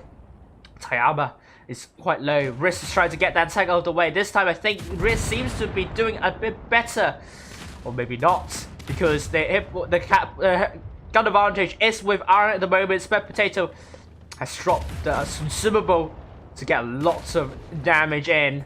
But the world is finding Smoked Potato quite low. Our RISQ is falling apart a little bit here. But Smoked Potato, oh, that was a bad shot there. It was a bounce onto Boy Kickshaw. I wonder how things could have turned out differently here. It's 5 versus 3. RN still with the superiority with the gun advantage. Juicy will be taken out by Poppy, and we can see the world focusing onto F-Silver. RN still on fire. Wadu will get F-Silver all the way. Bifrost is now the last person standing. And RN, they're going to lead 2-0 here. There's not much you can do about that. RN simply was too good on Desert Sands. And this time I think RN has done a good job with the focus fire and RISQ. I think they have an idea. They're trying to isolate RN tanks, but they have to drive a long way to do so, and they weren't able to connect with one another in the end. I think that's the issue here. they had a big idea, but that didn't come to fruition because there is a bigger elephant in the room, and because they weren't able to get their intended targets, RM was able to find the distracted RISQ tanks, and they are able to focus fire nicely. And I think this is pretty much RM on a row here. If they continue to perform like this, the sky is the limit for them, and they're now leading 2-0. And do remember, RM comes to top 4 from when they are in the 4th place at the moment. I could say they are looking absolutely bullish at the moment here. There is so much that could happen for RN. RISQ, now's not the time to give up. They can do really well, but I believe that's a sense not a map for them, because I know that RISQ does really well with caps, does really well with strategies, and RN can brawl. Although they weren't doing very well against ID on my runes, they show that they can brawl. And RISQ, Molendijk might be the map that is the turning point. It's a completely different map. It's not as brawly and reliant on individual skills. The caps are going to be important. Cap play. RISQ has shown some great games on Molendijk before. What's not to say they can do it again. RN versus RISQ. 2-0 for RN right now, and RISQ so far on a disadvantage.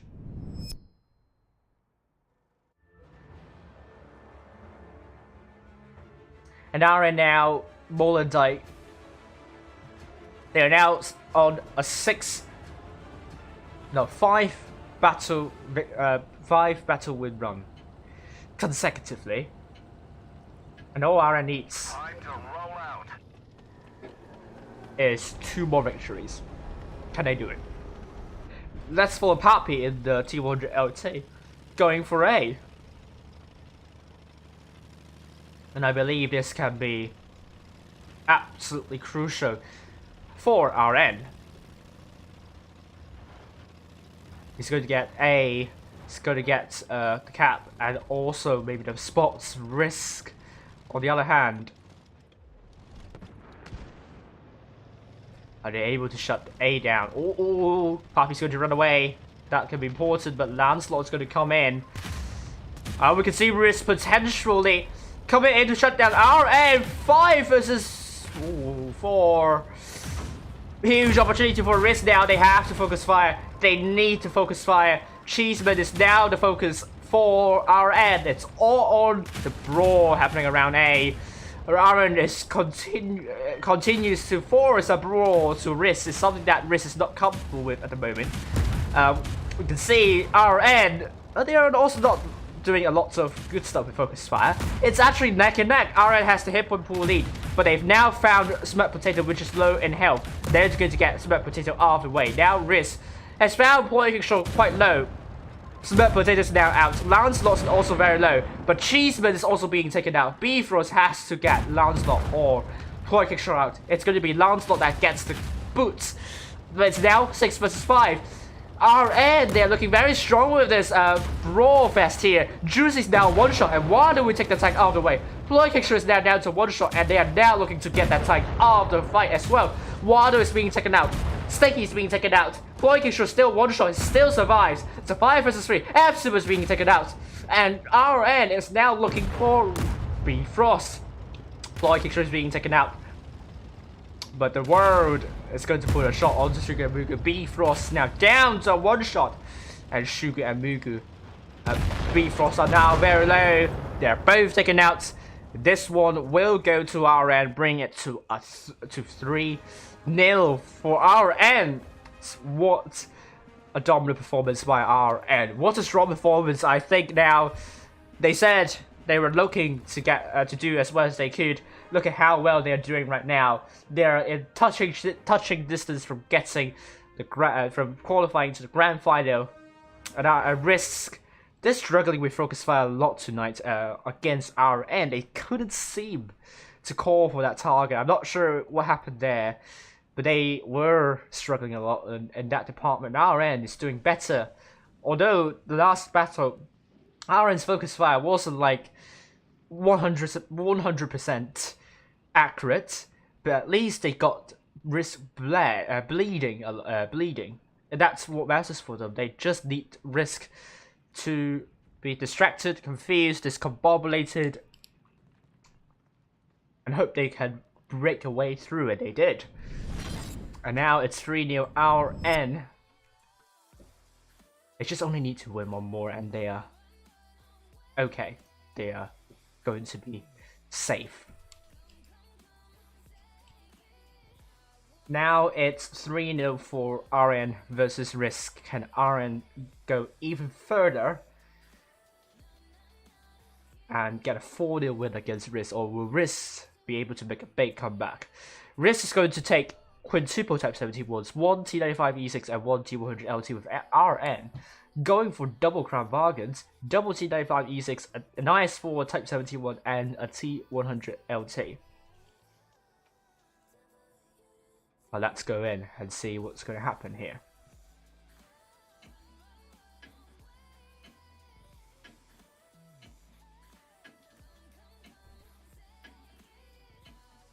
Let's go in.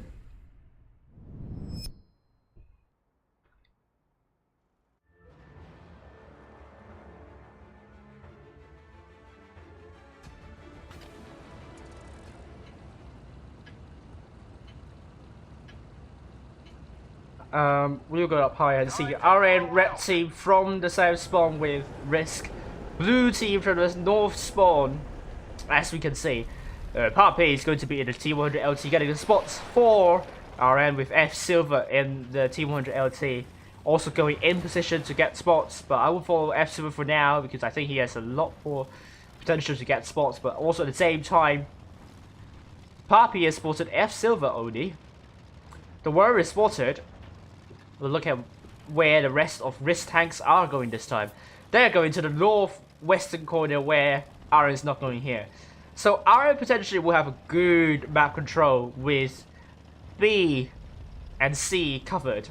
And RISQ only getting the northwestern corner. I think they will be in trouble if they don't branch out a little bit more.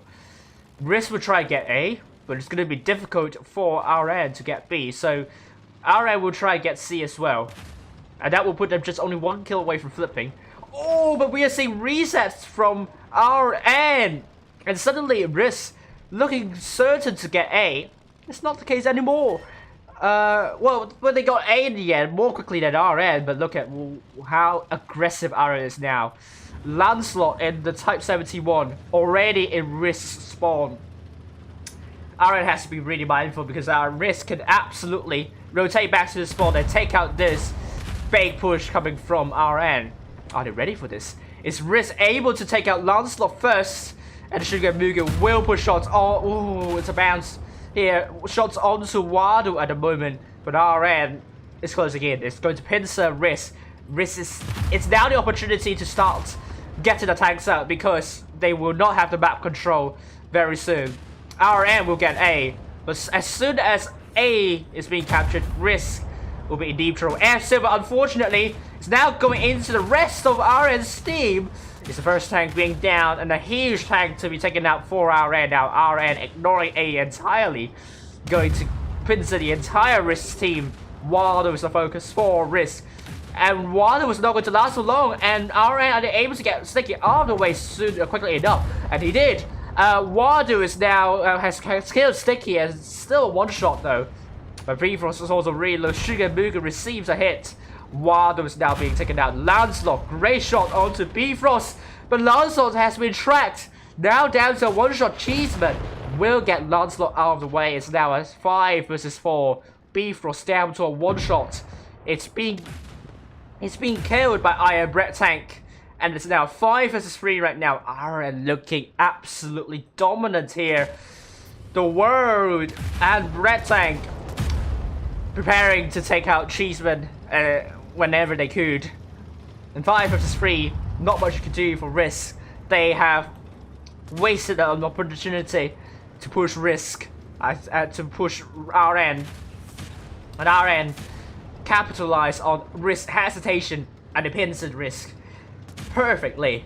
and not much RISQ can do when they didn't make use of that opportunity. Cheeseman is now dead, and it's now a 5 versus 2. It's all over for RISQ, and RN will get a great 4-0 victory. They look unstoppable tonight.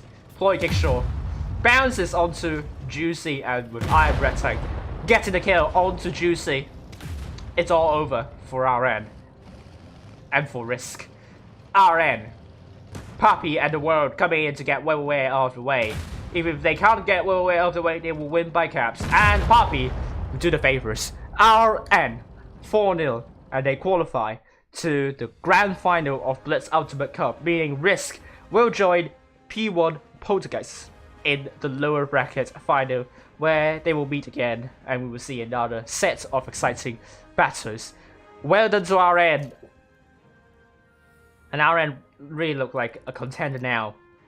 But we all know the APAC server, every clan here can do really well on a good day. So things could change rapidly tomorrow. Maybe we could see suddenly RISQ having a good day, or P1 having a good day, and RN having a bad day. Anything could still happen, and RN just look very decisive this time. I think they shrugged off the nervousness they had against Team ID in the first match, and they're now growing into the tournament. We love to see that. I don't think RN has won any season before. Correct me if I'm wrong on that. This could be their very first time in getting the coveted title of the Blitz Ultimate Cup champion. We will see tomorrow. We will have Bushka back, and Nino and I will be the analysts. We will see you tomorrow, and I will have to double check about the counter for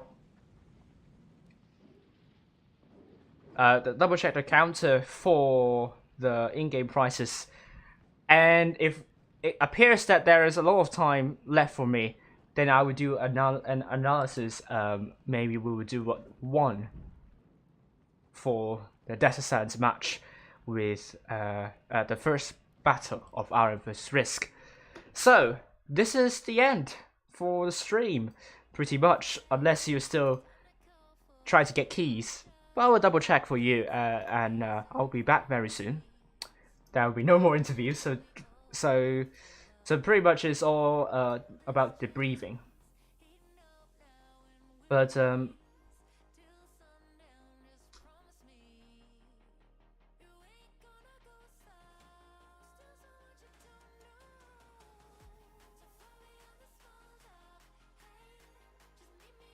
while you're waiting, I'm going to play you the RN trailer, as I've played a lot of times. So bear with me on this one.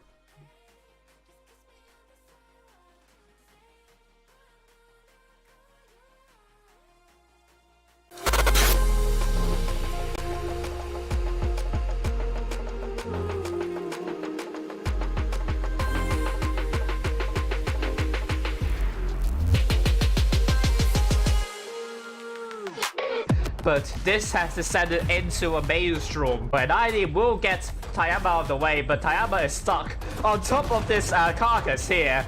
And Aaron knows this. We'll get one back, and I love to see that. They truly deserve the win this time.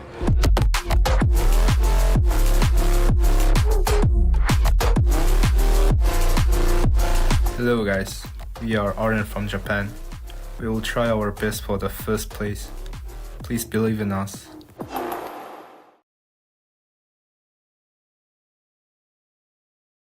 Alrighty, I've checked the timer, and I have to stream for another 45 minutes.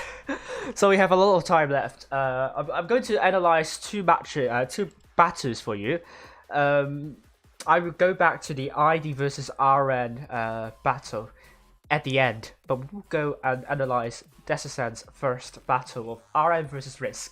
And after that, I will once again play the highlights of the final three clans. The top three clans that are going to be back tomorrow. And that will take about 15 minutes, I presume. So maybe it was that time I will also be doing some debriefing after the completion of the analysis. So stay tuned.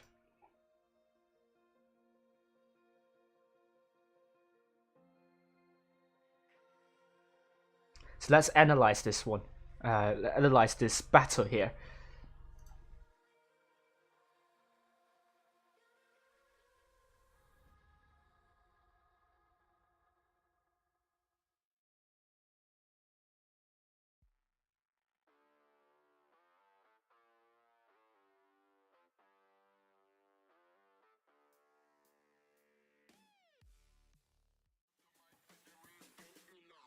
Alright, so let's begin the analysis. RM vs RISQ first battle on Descent. North South spawn. Although they were shaken by the fact of a full hit point ammo rack earlier, they are in the upper bracket final. It doesn't really matter, but look at Shuko. Oh wow. And this is actually a common spot by a light tank. It's not like an aggressive move. I've done that before in tournaments. It's not something normal. What information you could get in this location is pretty much all the tanks near the spawn here. You have Shuko spotted, Whaleway spotted. I think a couple of tanks near the city being spotted too. And I love how Aaron just positioned the tanks and just push shots. Boom, boom, boom. Shuko would not be happy, obviously. My god. Oh my lord. Shuko would not be happy about that. And look at RISQ losing so many hit points on the crossing. Aaron is totally prepared. They have and I like the T95 V6. I think they have a couple. I think they have good accuracy. I might be wrong. I might be wrong about this, so please correct me about that. I know T95. I like T95 V6. I have the T95 V6, and it's such a great tank to play. Although E5 has better turret armor, I think the gun is slightly better for E6. Please correct me if I'm wrong. And interestingly, RN makes a big push past B, and maybe they found like RISQ is trying to cross, and they'll have to go a long way to rotate back. But they have to be careful because these three tanks will isolate themselves with cover over here. There's a light tank as well. That tank needs does not have a lot of row in that, so this light tank has to play really carefully. RISQ could put a lot of crossfire to that Sheridan. With a lot of shells here. And they're going straight onto B, or they're going to push even further. Oh, they're going to go toe to toe with those RISQ tanks here. They're just going. Okay, so now what we are seeing here is 3 versus 3 near B. There are still 3 tanks at the back here. They can't crossfire. You have that building that's going to shield, and also a couple of RN tanks there that's going to shield. Well, it's not going to put shots. The terrain there is not going to allow that to happen, so that's a good opportunity for RISQ to push in. These 3 tanks could go in, get these 3 tanks all the way as soon as they could before RN is able to regroup, and it all boils down to the focus fire of RISQ. And with RISQ being able to focus down on these 3 tanks now, and then it's going to be time for Wadu to kind of go in. You can take kind of the ramp. There's a ramp here that you can potentially put shots while held down when RISQ is not focusing on that Sheridan. It's also quite hard to shoot you from the city side over to the dunes when you're near the ramp and kind of doing using your gun depression. So Wadu could potentially have a lot of shots there, but RISQ, they have the advantage with the numbers, so they have to make use of that.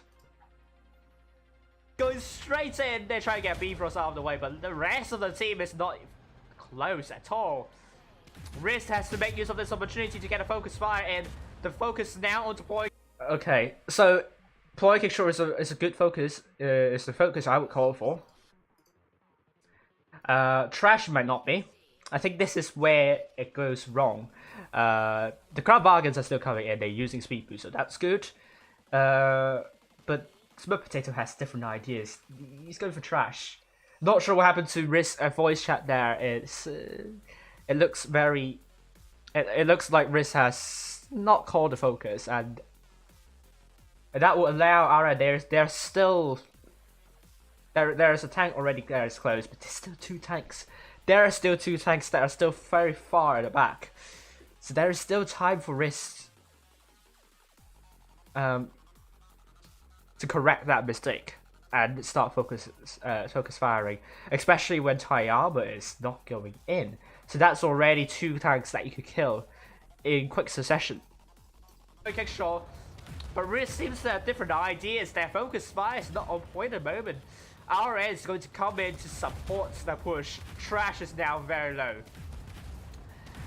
And there are 2 bounces you just saw there, which is not good for RISQ. They weren't able to take out Trash, and Trash was moving backwards so that Sticky will get in the line of fire for RN. So I like what Trash is doing, trying to pull back when he's low in hit points and allow RISQ to focus onto Ploy Kickshot instead.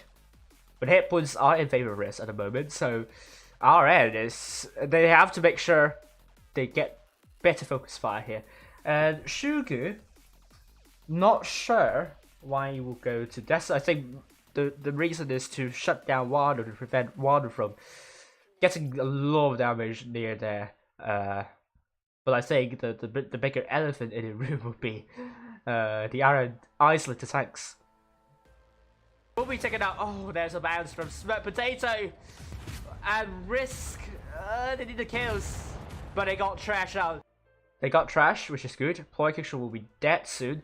Bifrost is now quite low, so at this moment in time, RISQ is not out of this yet.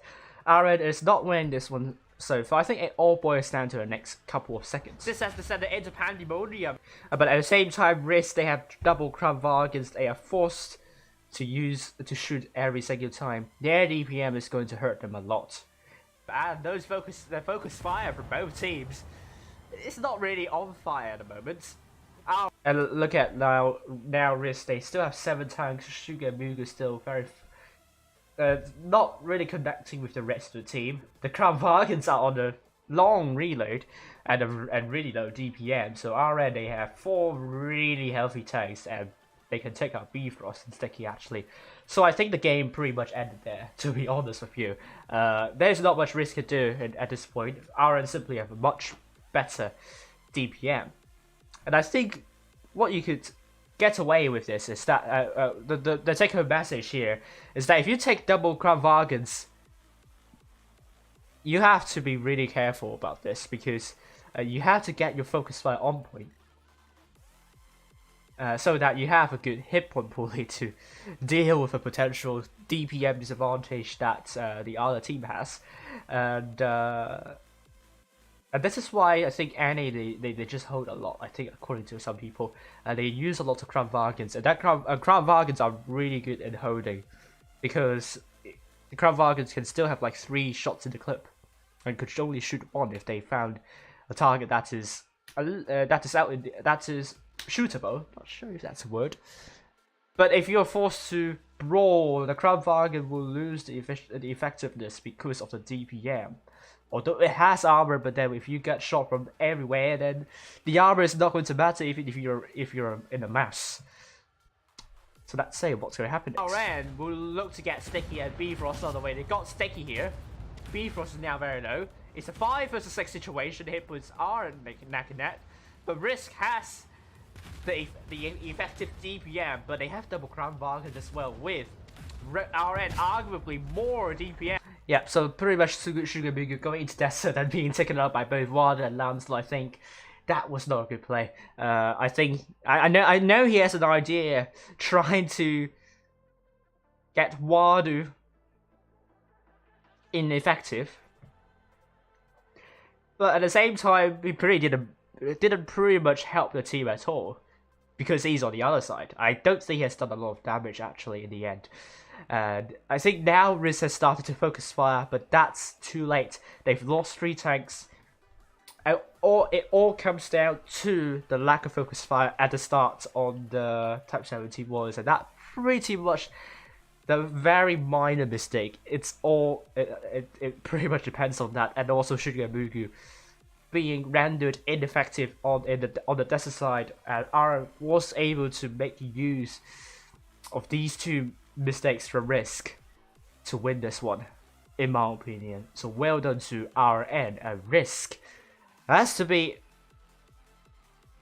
at 100% with the focus fire tomorrow if they want to win against P1, because lapses like this at this high level tournament, these kind of lapses of focus fire will hurt you a lot, and we have seen that here. And let's also analyze the match for ID. Let's look at.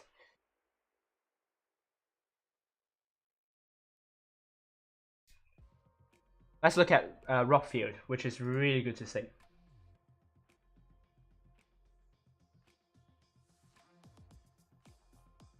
Let's see. And he does. At the same time, we are seeing A being captured by Campbell. The first shots have gone to Poppy. Has taken a hit though, but it's not going to be definitive. RN can still do this. Campbell. Okay, so in this situation, you saw ID getting a cap advantage. Interestingly, you usually see a tank down there, but that is not what is happening here. B is pretty much out in the open. You can try and get it, but you will have to take a lot of hits in doing so. You also have to prepare to return fire. So this is a bit of a trick pony. If you can get B, that's good. But if you lost a tank trying to get B, then maybe it's not that good. And if you can't get B and lose a tank at the same time, it's double trouble. So let's see what's going to happen next. We'll get A. Ploy Kickshot will get C. That will bring RN just 1 kill away from winning. And we can see RN holding there. 3 tanks spawn baiting. This is interesting, to say the least. However, RN does have the cap lead, so they have to rotate. So what I think RN is trying to do is to give as little information to ID as possible, so ID doesn't know what to do with the defense. They don't know where RM is going to push. Are they going to push C?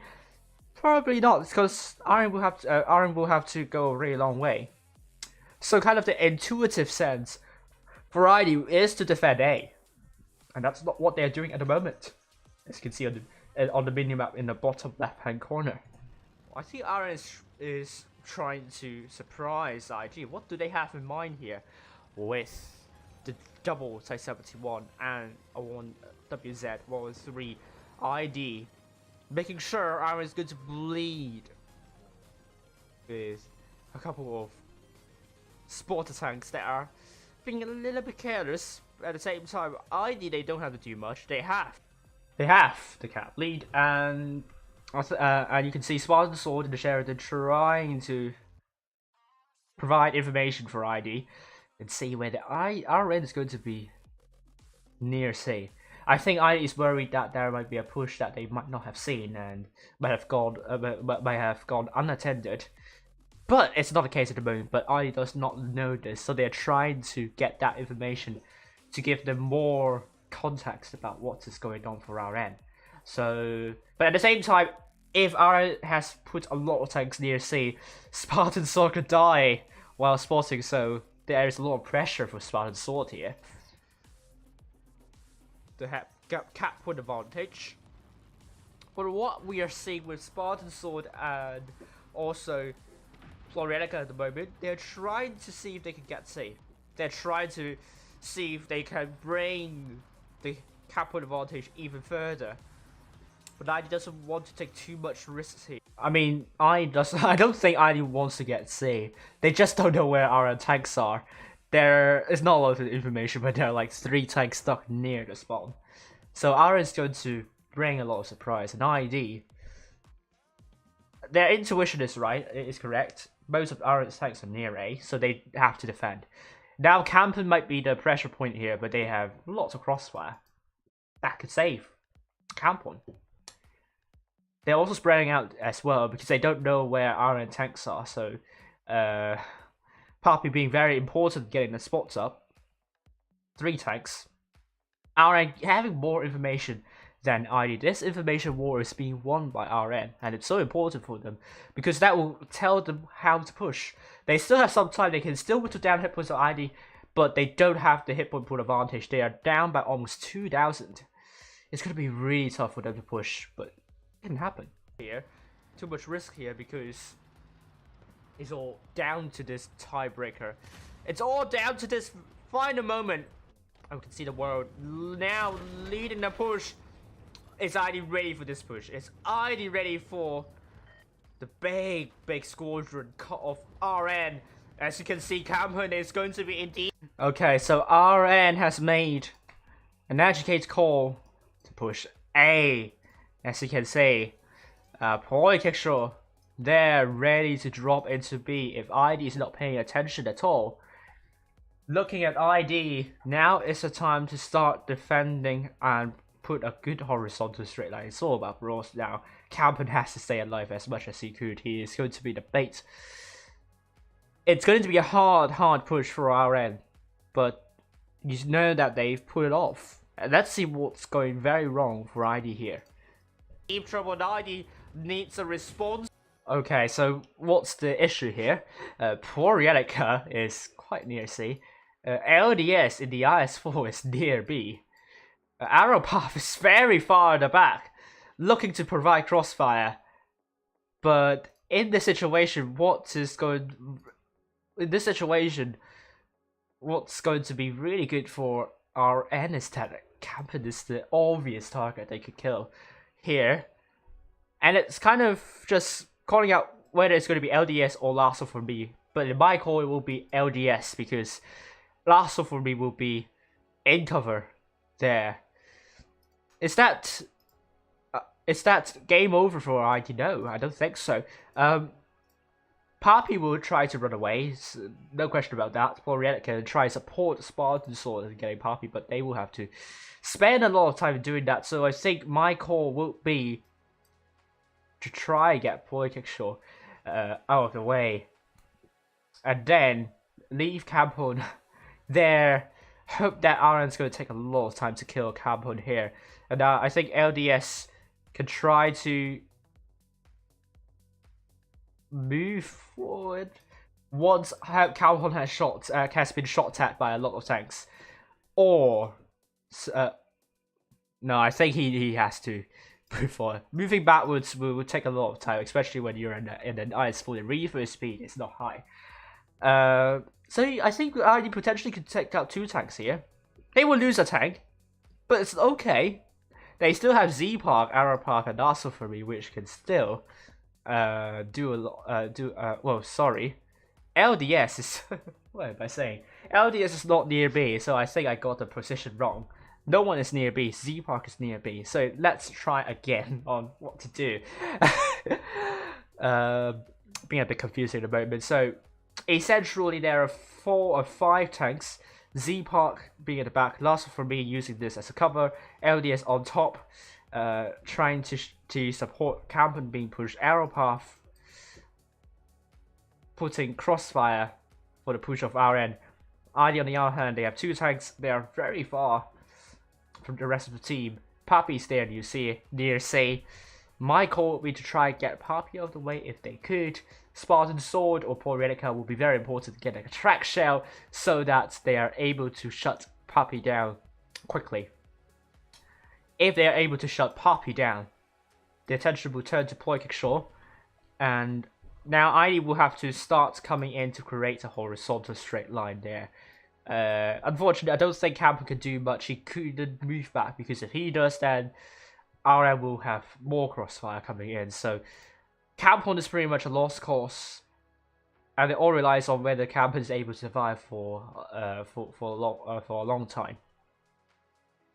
To that, oh, I think we can see this one happening. Lancelot, big shot on the Campon. The ball's been dropped.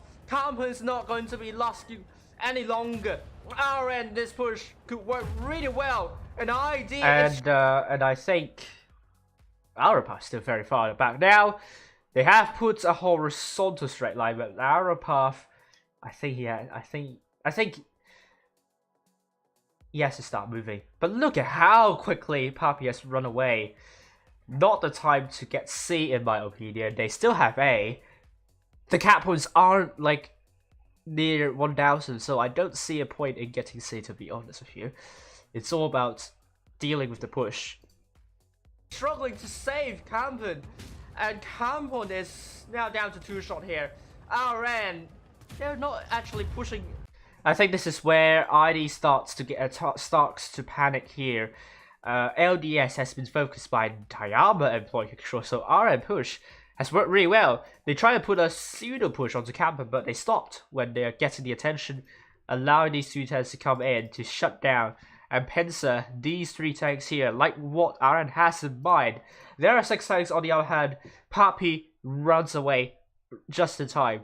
They will lose C, but the Capwoods are not like near 1000. So RN like that how they made the push quite early in the game, and they don't have to worry about losing 2 caps now.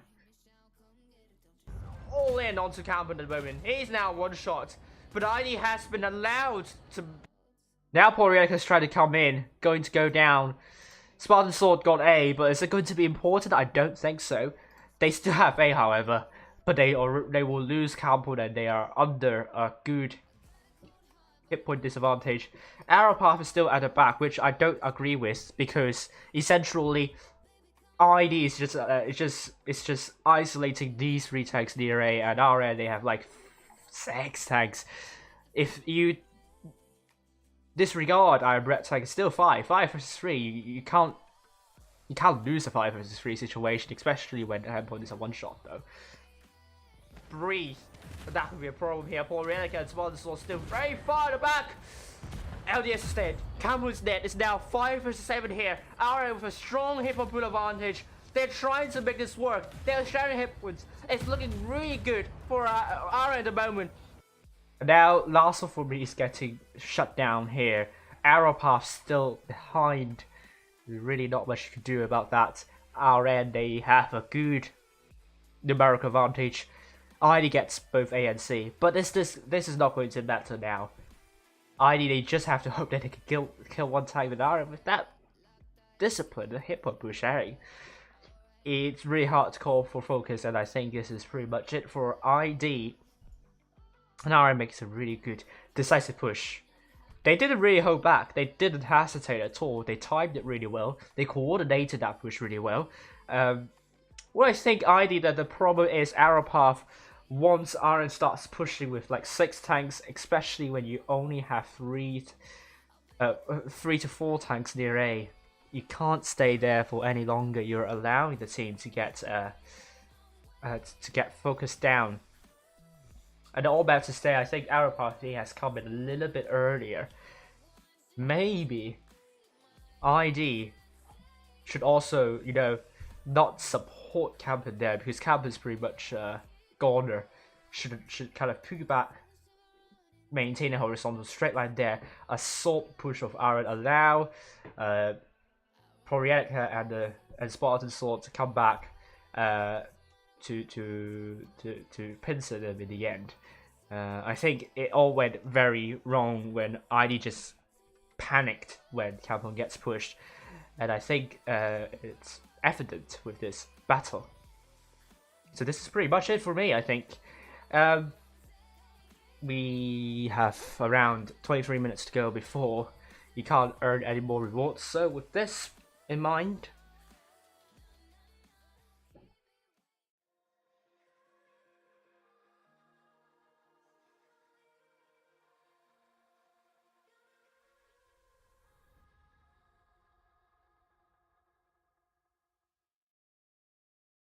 I'm going to give my acknowledgements.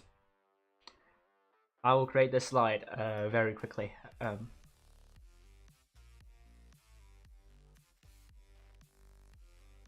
So bear with me for a moment here.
Okay, so I want to give my vote of thanks to the following people here. So first of all, Clan Wars Asia community, CWA community, they have been really instrumental in providing a lot of support to my streams and also trying to make everything as good as they could. Hopefully you enjoy the stream tonight with the trailers that I've made and also the highlights that I've made. It took quite some time to make them, and yeah, I mean, I don't have a lot of time, free time on my hands, so I just have to thank a lot for their contribution. In particular, the coordination of team captains. Want to thank Camp Hornex CFK, Shigemugu, and Lancelot for providing information about their teams, which I've announced a couple of times throughout the entire stream, and the team picks which you saw in the trailers and also their voice memos at the end of the trailers respectively, except RISQ, where the Cheeseman kind of introduced his clan to everyone. Also, they've done a guess the win event where essentially it's a betting event, but that doesn't involve any real money. Otherwise, it will be illegal and that will be shut down by Wargaming immediately. And we don't condone gambling, and it also comes with a risk, so I have to emphasize that. But with that, guess the winner event, I think it's still happening, and there are lots of guesses on which clan is going to win. And if you manage to guess correctly, you will earn a certain reward. And the person that gets the most rewards, the most amounts of rewards, will win the event. And I think they have a prize prepared. So thank you for making the APAC Clan Wars community alive and going, and also keep the viewers interested. And finally, I'd like to thank Wargaming, in particular, Toby Yan, which I have to emphasize. She has been instrumental in bringing the tournament together. I think we can all safely say that she has been instrumental in bringing the community together and also hyping up the event. First of all, thank you for allowing me to stream the autumn season on both APAC and the EU server. I would like to also thank Tolia and also Nikki for providing stream resources. I mean, the background you're seeing here, and also a couple of autumn season graphics, the Blitz Ultimate Cup graphics. They are provided by Wargaming, and those graphics look really good. And I feel a bit guilty for not putting a lot of effort with my video trailers and so on.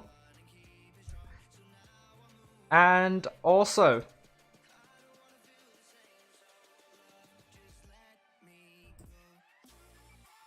I forgot Winter Fox as well from Clan Wars Asia community. Thank you for the head-to-head videos. They were really helpful in explaining how competitive the season has been, and also how closely matched these teams are.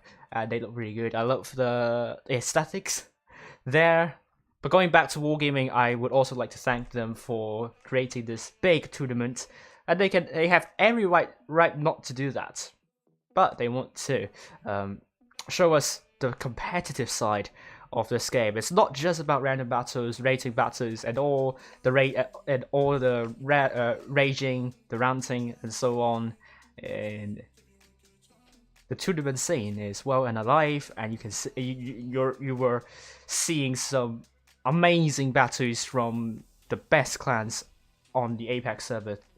And I hope they continue to make these tournaments, and hope they will receive more support. And I hope some of you will be inspired by really great gameplays by the top 4 teams tonight. And it takes a lot of effort to put a team together and communicate at such a high standard. I mean, you can't do it in one day. Saying goes, Rome is not built in one day. a good team is not built in one day. It takes a lot of time. But I hope this is not going to dissuade anyone in playing tournaments. I hope this is going to encourage people to play tournaments. It's such a fun event. It's also a good opportunity to bond with your clanmates. And I can't encourage all of you in playing tournaments. Also, thank you for advertising the autumn season. I believe you saw lots of trailers and lots of adverts, and of course the containers, the keys, the rewards there.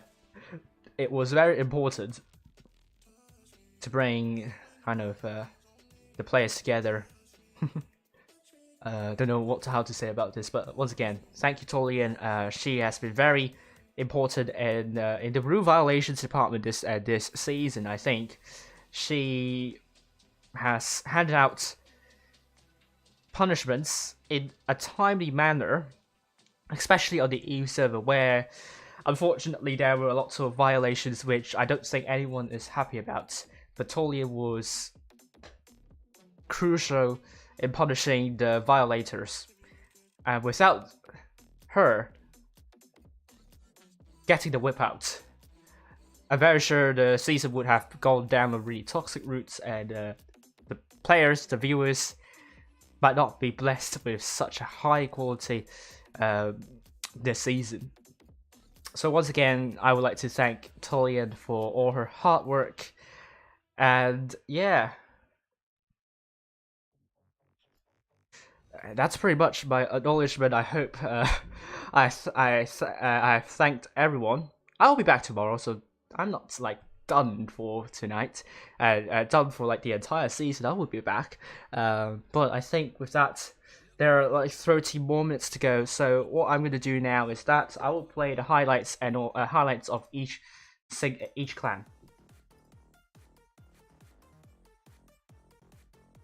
And I hope you'll enjoy the replays. So we begin with RN, who is currently waiting in the grand final for tomorrow.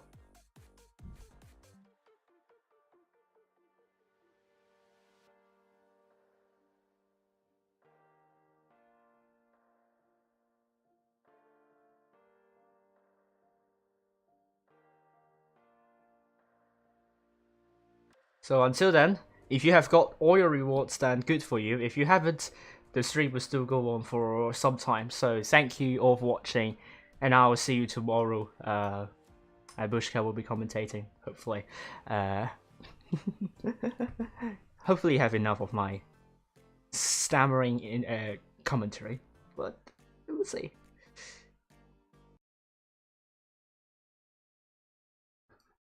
Because Aeropath is going to be killed by Ploy Kickshow, and ID will get Tayama out of the way, but Tayama is stuck on top of this carcass here. But after he has died, that tank will slip off, and Lancelot is going to be shut down by the ID tanks here, potentially 5 versus 4 here. ID's push actually doesn't seem to work brilliantly. Wado is going to go down very soon, will be taken up by LDS. The hit position next C-Park is in deep trouble. Porielica needs to come in to save C-Park here, but they weren't able to get Ploy Kickshow out of the way. Ploy Kickshow will not survive, however. It will be killed by C-Park. This push coming from ID's side is not quick enough, because the tanks near A and B have now come in to support the team. And RM with 965 cap points, and they're going to get C as well. And they got Porielica out here too. RN, fantastic job, great timing. Has focused their attention onto the tanks near the southwestern corner, and all RN needs to do is to get the focus fire in. And Trash is getting shut down here at this point. Lead is also quite low. Wadu bounces onto Lead, and Lead's down to a one-shot here. Lancelot has come in, but will put a good shot into 2564, but also Lead is down. They're trying to get 2564 out of the way as well. Hippos are in huge favor of RN here. Cujo is that. And with 2564 also Red Tank is the first time down. Wadu is still quite outside here. And Tokyo is now the focus Great kill onto Tokyo, with ADPRST going to be killed by the world.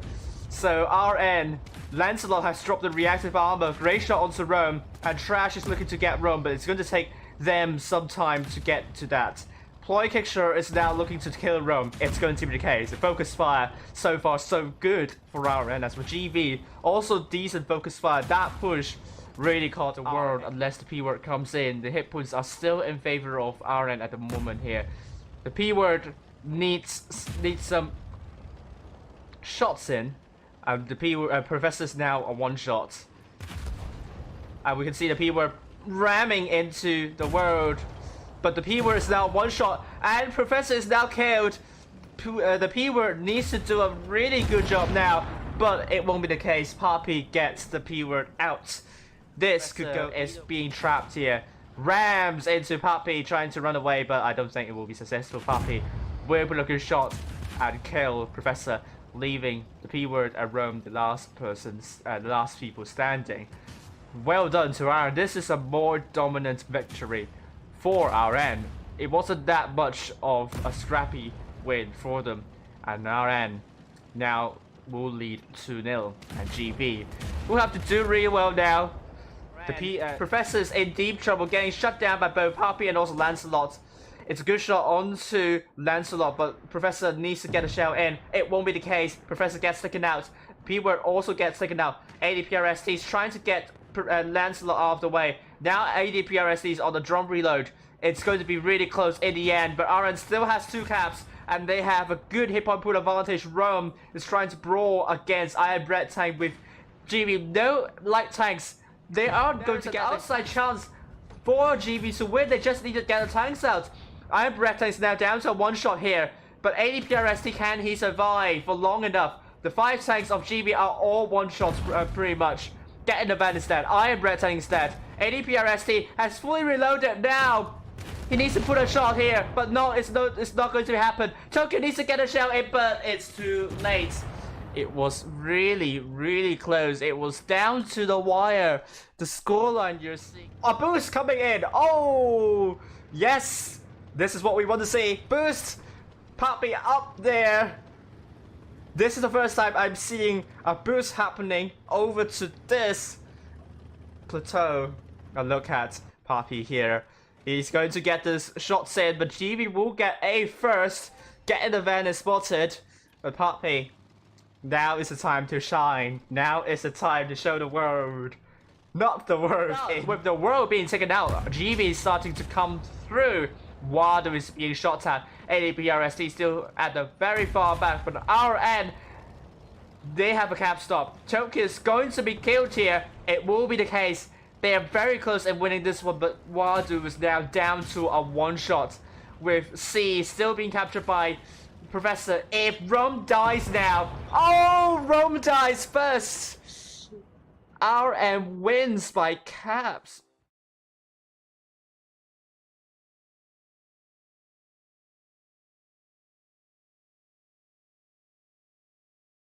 Hey guys, Cheeseman here, and I'll be playing for Team RISQ in this year's Blitz. But at the same time, P1 will get C. Legolira can't get B, sadly. Oh, they found Smart Potato isolated there. Oh my lord, that was an Amarak onto Legolira. Game on. Oh my lord. I'm so sorry. Legolira, can we put Fs in the chat here? I'm so sorry. You don't deserve to be Amarak like that. Smart Potato. Only if Smart Potato gets Amarak, F7 is going to connect with the RISQ team, trying to get Naruto and Volcanic Venus out of the way. The 1-3s have to come in and support the team. Naruto is the focus for RISQ.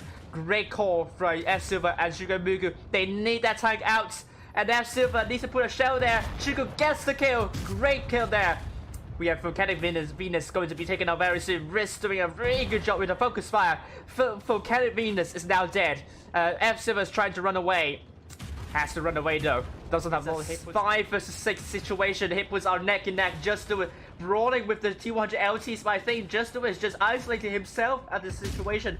Smart Potato down to one shot. Catfish gets a kill on Smart Potato. Sticky and Juicy needs to push shells here. Riri is doing a better job near A, and with Just Do It being second out, it's still neck and neck. Anything can still happen right here. Juicy is trying to survive, and the focus is now on Catfish. Riri absolutely needs to get a shot since Sticky is being ignored for a moment now. They have taken out Bistral, they've made a huge push onto C, and it looks like GB is going to lose C tremendously.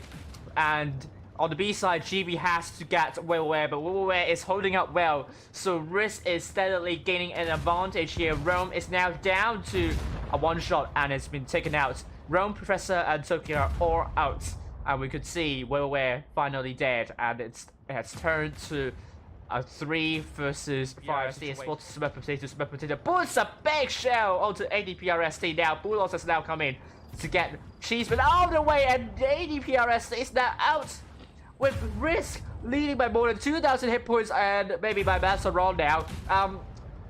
GB absolutely needs speed and they need tanks out as well. They got the Cheeseman here, but look at RISQ. They have positioned themselves nicely to take out Bulos and also Bistran, and they took out Bulos, and now they're going to isolate Bistran. And RISQ this time, they're going to make a big push onto A, and GB they're now putting back. They're trying to absorb the push, but Bulos is unfortunately the focus for RISQ.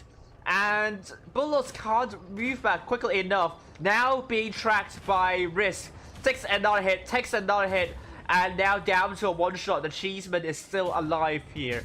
Tokyo is now the focus for RISQ, and RISQ is doing the push really well. But they're also receiving hits, but they are sharing hit points. Sugar is going to come around to get the blue loss here. Yes, it will be the case, but Sugar Moon needs support. Smart Potato is coming from behind. Gets, an Emerald Wreck onto Rome! Oh my god, this is going to be huge. Hit points now in favor of RISQ, but there is a fire happening on Professor.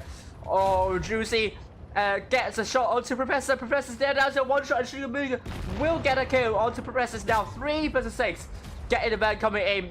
This is looking very strong for RISQ, still very healthy, and he has to drop some hit points. Smart Potato now coming in. Well, we're coming in with a turret stuck on his head. This is fashion for you. This is fashion. Really good runway look, and deserves full points for me.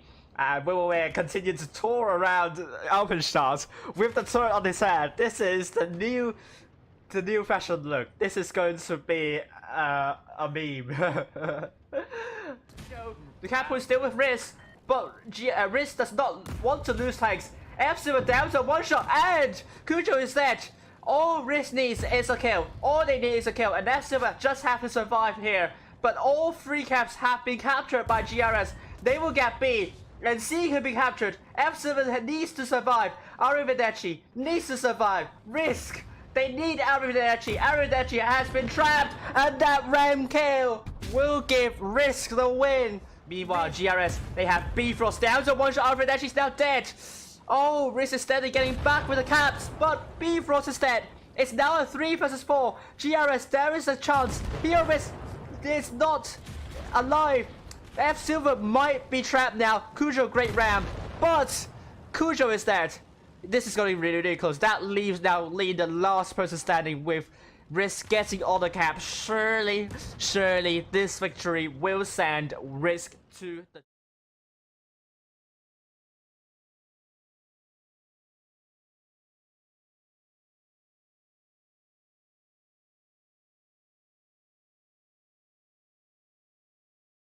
We'll take a look at XAFK doing a 1 versus 1 against Spartan Sword.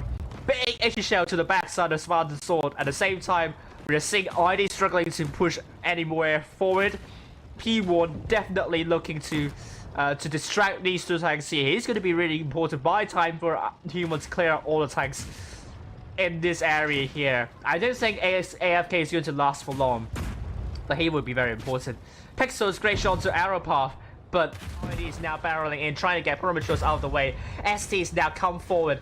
P1 is now fortifying this location. Arrow path is at the top, putting great shots there, but Pixel's returned fire. It's all about efficiency. C-Park is now dead. Last one for me is Ram 2 dead. Chromatros is now dead. XAFK is now dead. It's now going which way. It's now 5 versus 5. P1 will get arrow path all the way quickly here. And this is getting really, really intense. ST will... It's going to be hard, but they're losing hit points left, right, and center. And here is trying to get Poltergroup out of the way, and all GRS needs to do is kills. But P1 is also getting a couple of shots in. Now P1 has the Cavalry back, but Poltergroup is now dead. This is huge. And now GRS is now focusing the tanks onto Milkshake. Ball Sorter is down, but they need a tank out as soon as possible. If they don't, they're going to lose this one. And they need the shots. Oh, but Badger will not last for long. Big shots onto Badger. Great focus fire right here. Already one tank down for GRS. GRS, this boat core is not going to work. You can see a lot of shots going into Ball Sorter. Look at the focus fire from P1. Not even GRS can cope with this discipline. This is amazing to watch. T564 is going to be next focus. Made a call to push onto Ball Sorter. Bold call. This could work, but they have to be decisive about that. Poltergroup now in a bit of a difficult situation, but Ball Sorter will not last for long. At the same time, GRS, are they not doing anything on the other side? They're going to allow Ball Sorter to be taken out. Galera, ratio to Monmon. GRS looks very confused at the moment. Even the double Crown Vargans are able to take a tank out in a numerical disadvantage, and this could be big. We're now seeing a push coming from the Crown Vargans. XAFK is a bit low in hit points, but Chromatros has now come in. I need to sort of crossfire, the focus fire, I mean. Milkshake coming from this angle, but GRS, they have 2564 coming from the other side, but there is a light tank dealing this. Milkshake bounces onto Ball Sorter, but Pexels has been taken out. P1 can't really push at the moment, but here is down. Milkshake is still really healthy. It relies on Milkshake to get. At the same time, you're seeing RISQ now pushing in the middle, but XAFK has support. I think P1 might have this one. P1 needs to get a focus fire. Smurf Potato is now dead. We also see F Silver dead. Bifrost good to go down. P1 is getting together nicely. RISQ, I think their push is quite disorganized. They have lost 3 tanks now. XAFK is dead. Pixel Rage is dead. It's a 5 versus 4. This has descended into the hit points are still in favor of RISQ. RISQ could still have this though. It's not over yet for P1. P1 with good hit point push sharing, but they are struggling with hit points. They have to cap back. They need to get a tank out. Galera needs to stay safe. He will get taken out by F Silver. F Silver creating all sorts of troubles, and he will now come in to that with RISQ on Poltergroup. But it's a bounce from Juicy, and Bifrost needs to put shells onto Poltergroup. Look at this. Smurf is now dead, and P1 really. Oh, Milkshake is absolutely mullered. Bifrost is dead, but XFK is dead. This has gone into Pandemonium. Nitroglycerin is going to push shots onto Sugamugu. But Sugamugu is going to survive. ST is trying to move forward, but Horloud is trying to block ST. And ST is trying to put a great shell to Shugu. Now 2 tanks down for P1, 3 tanks down for RISQ. The Galera in the T100 LT is P1 is now making a push. They're trying to get tanks out of RISQ. If they are able to do so, then they will be able to bring the advantage even bigger. They don't want to lose Milkshake now. Time is running out for RISQ to get a kill.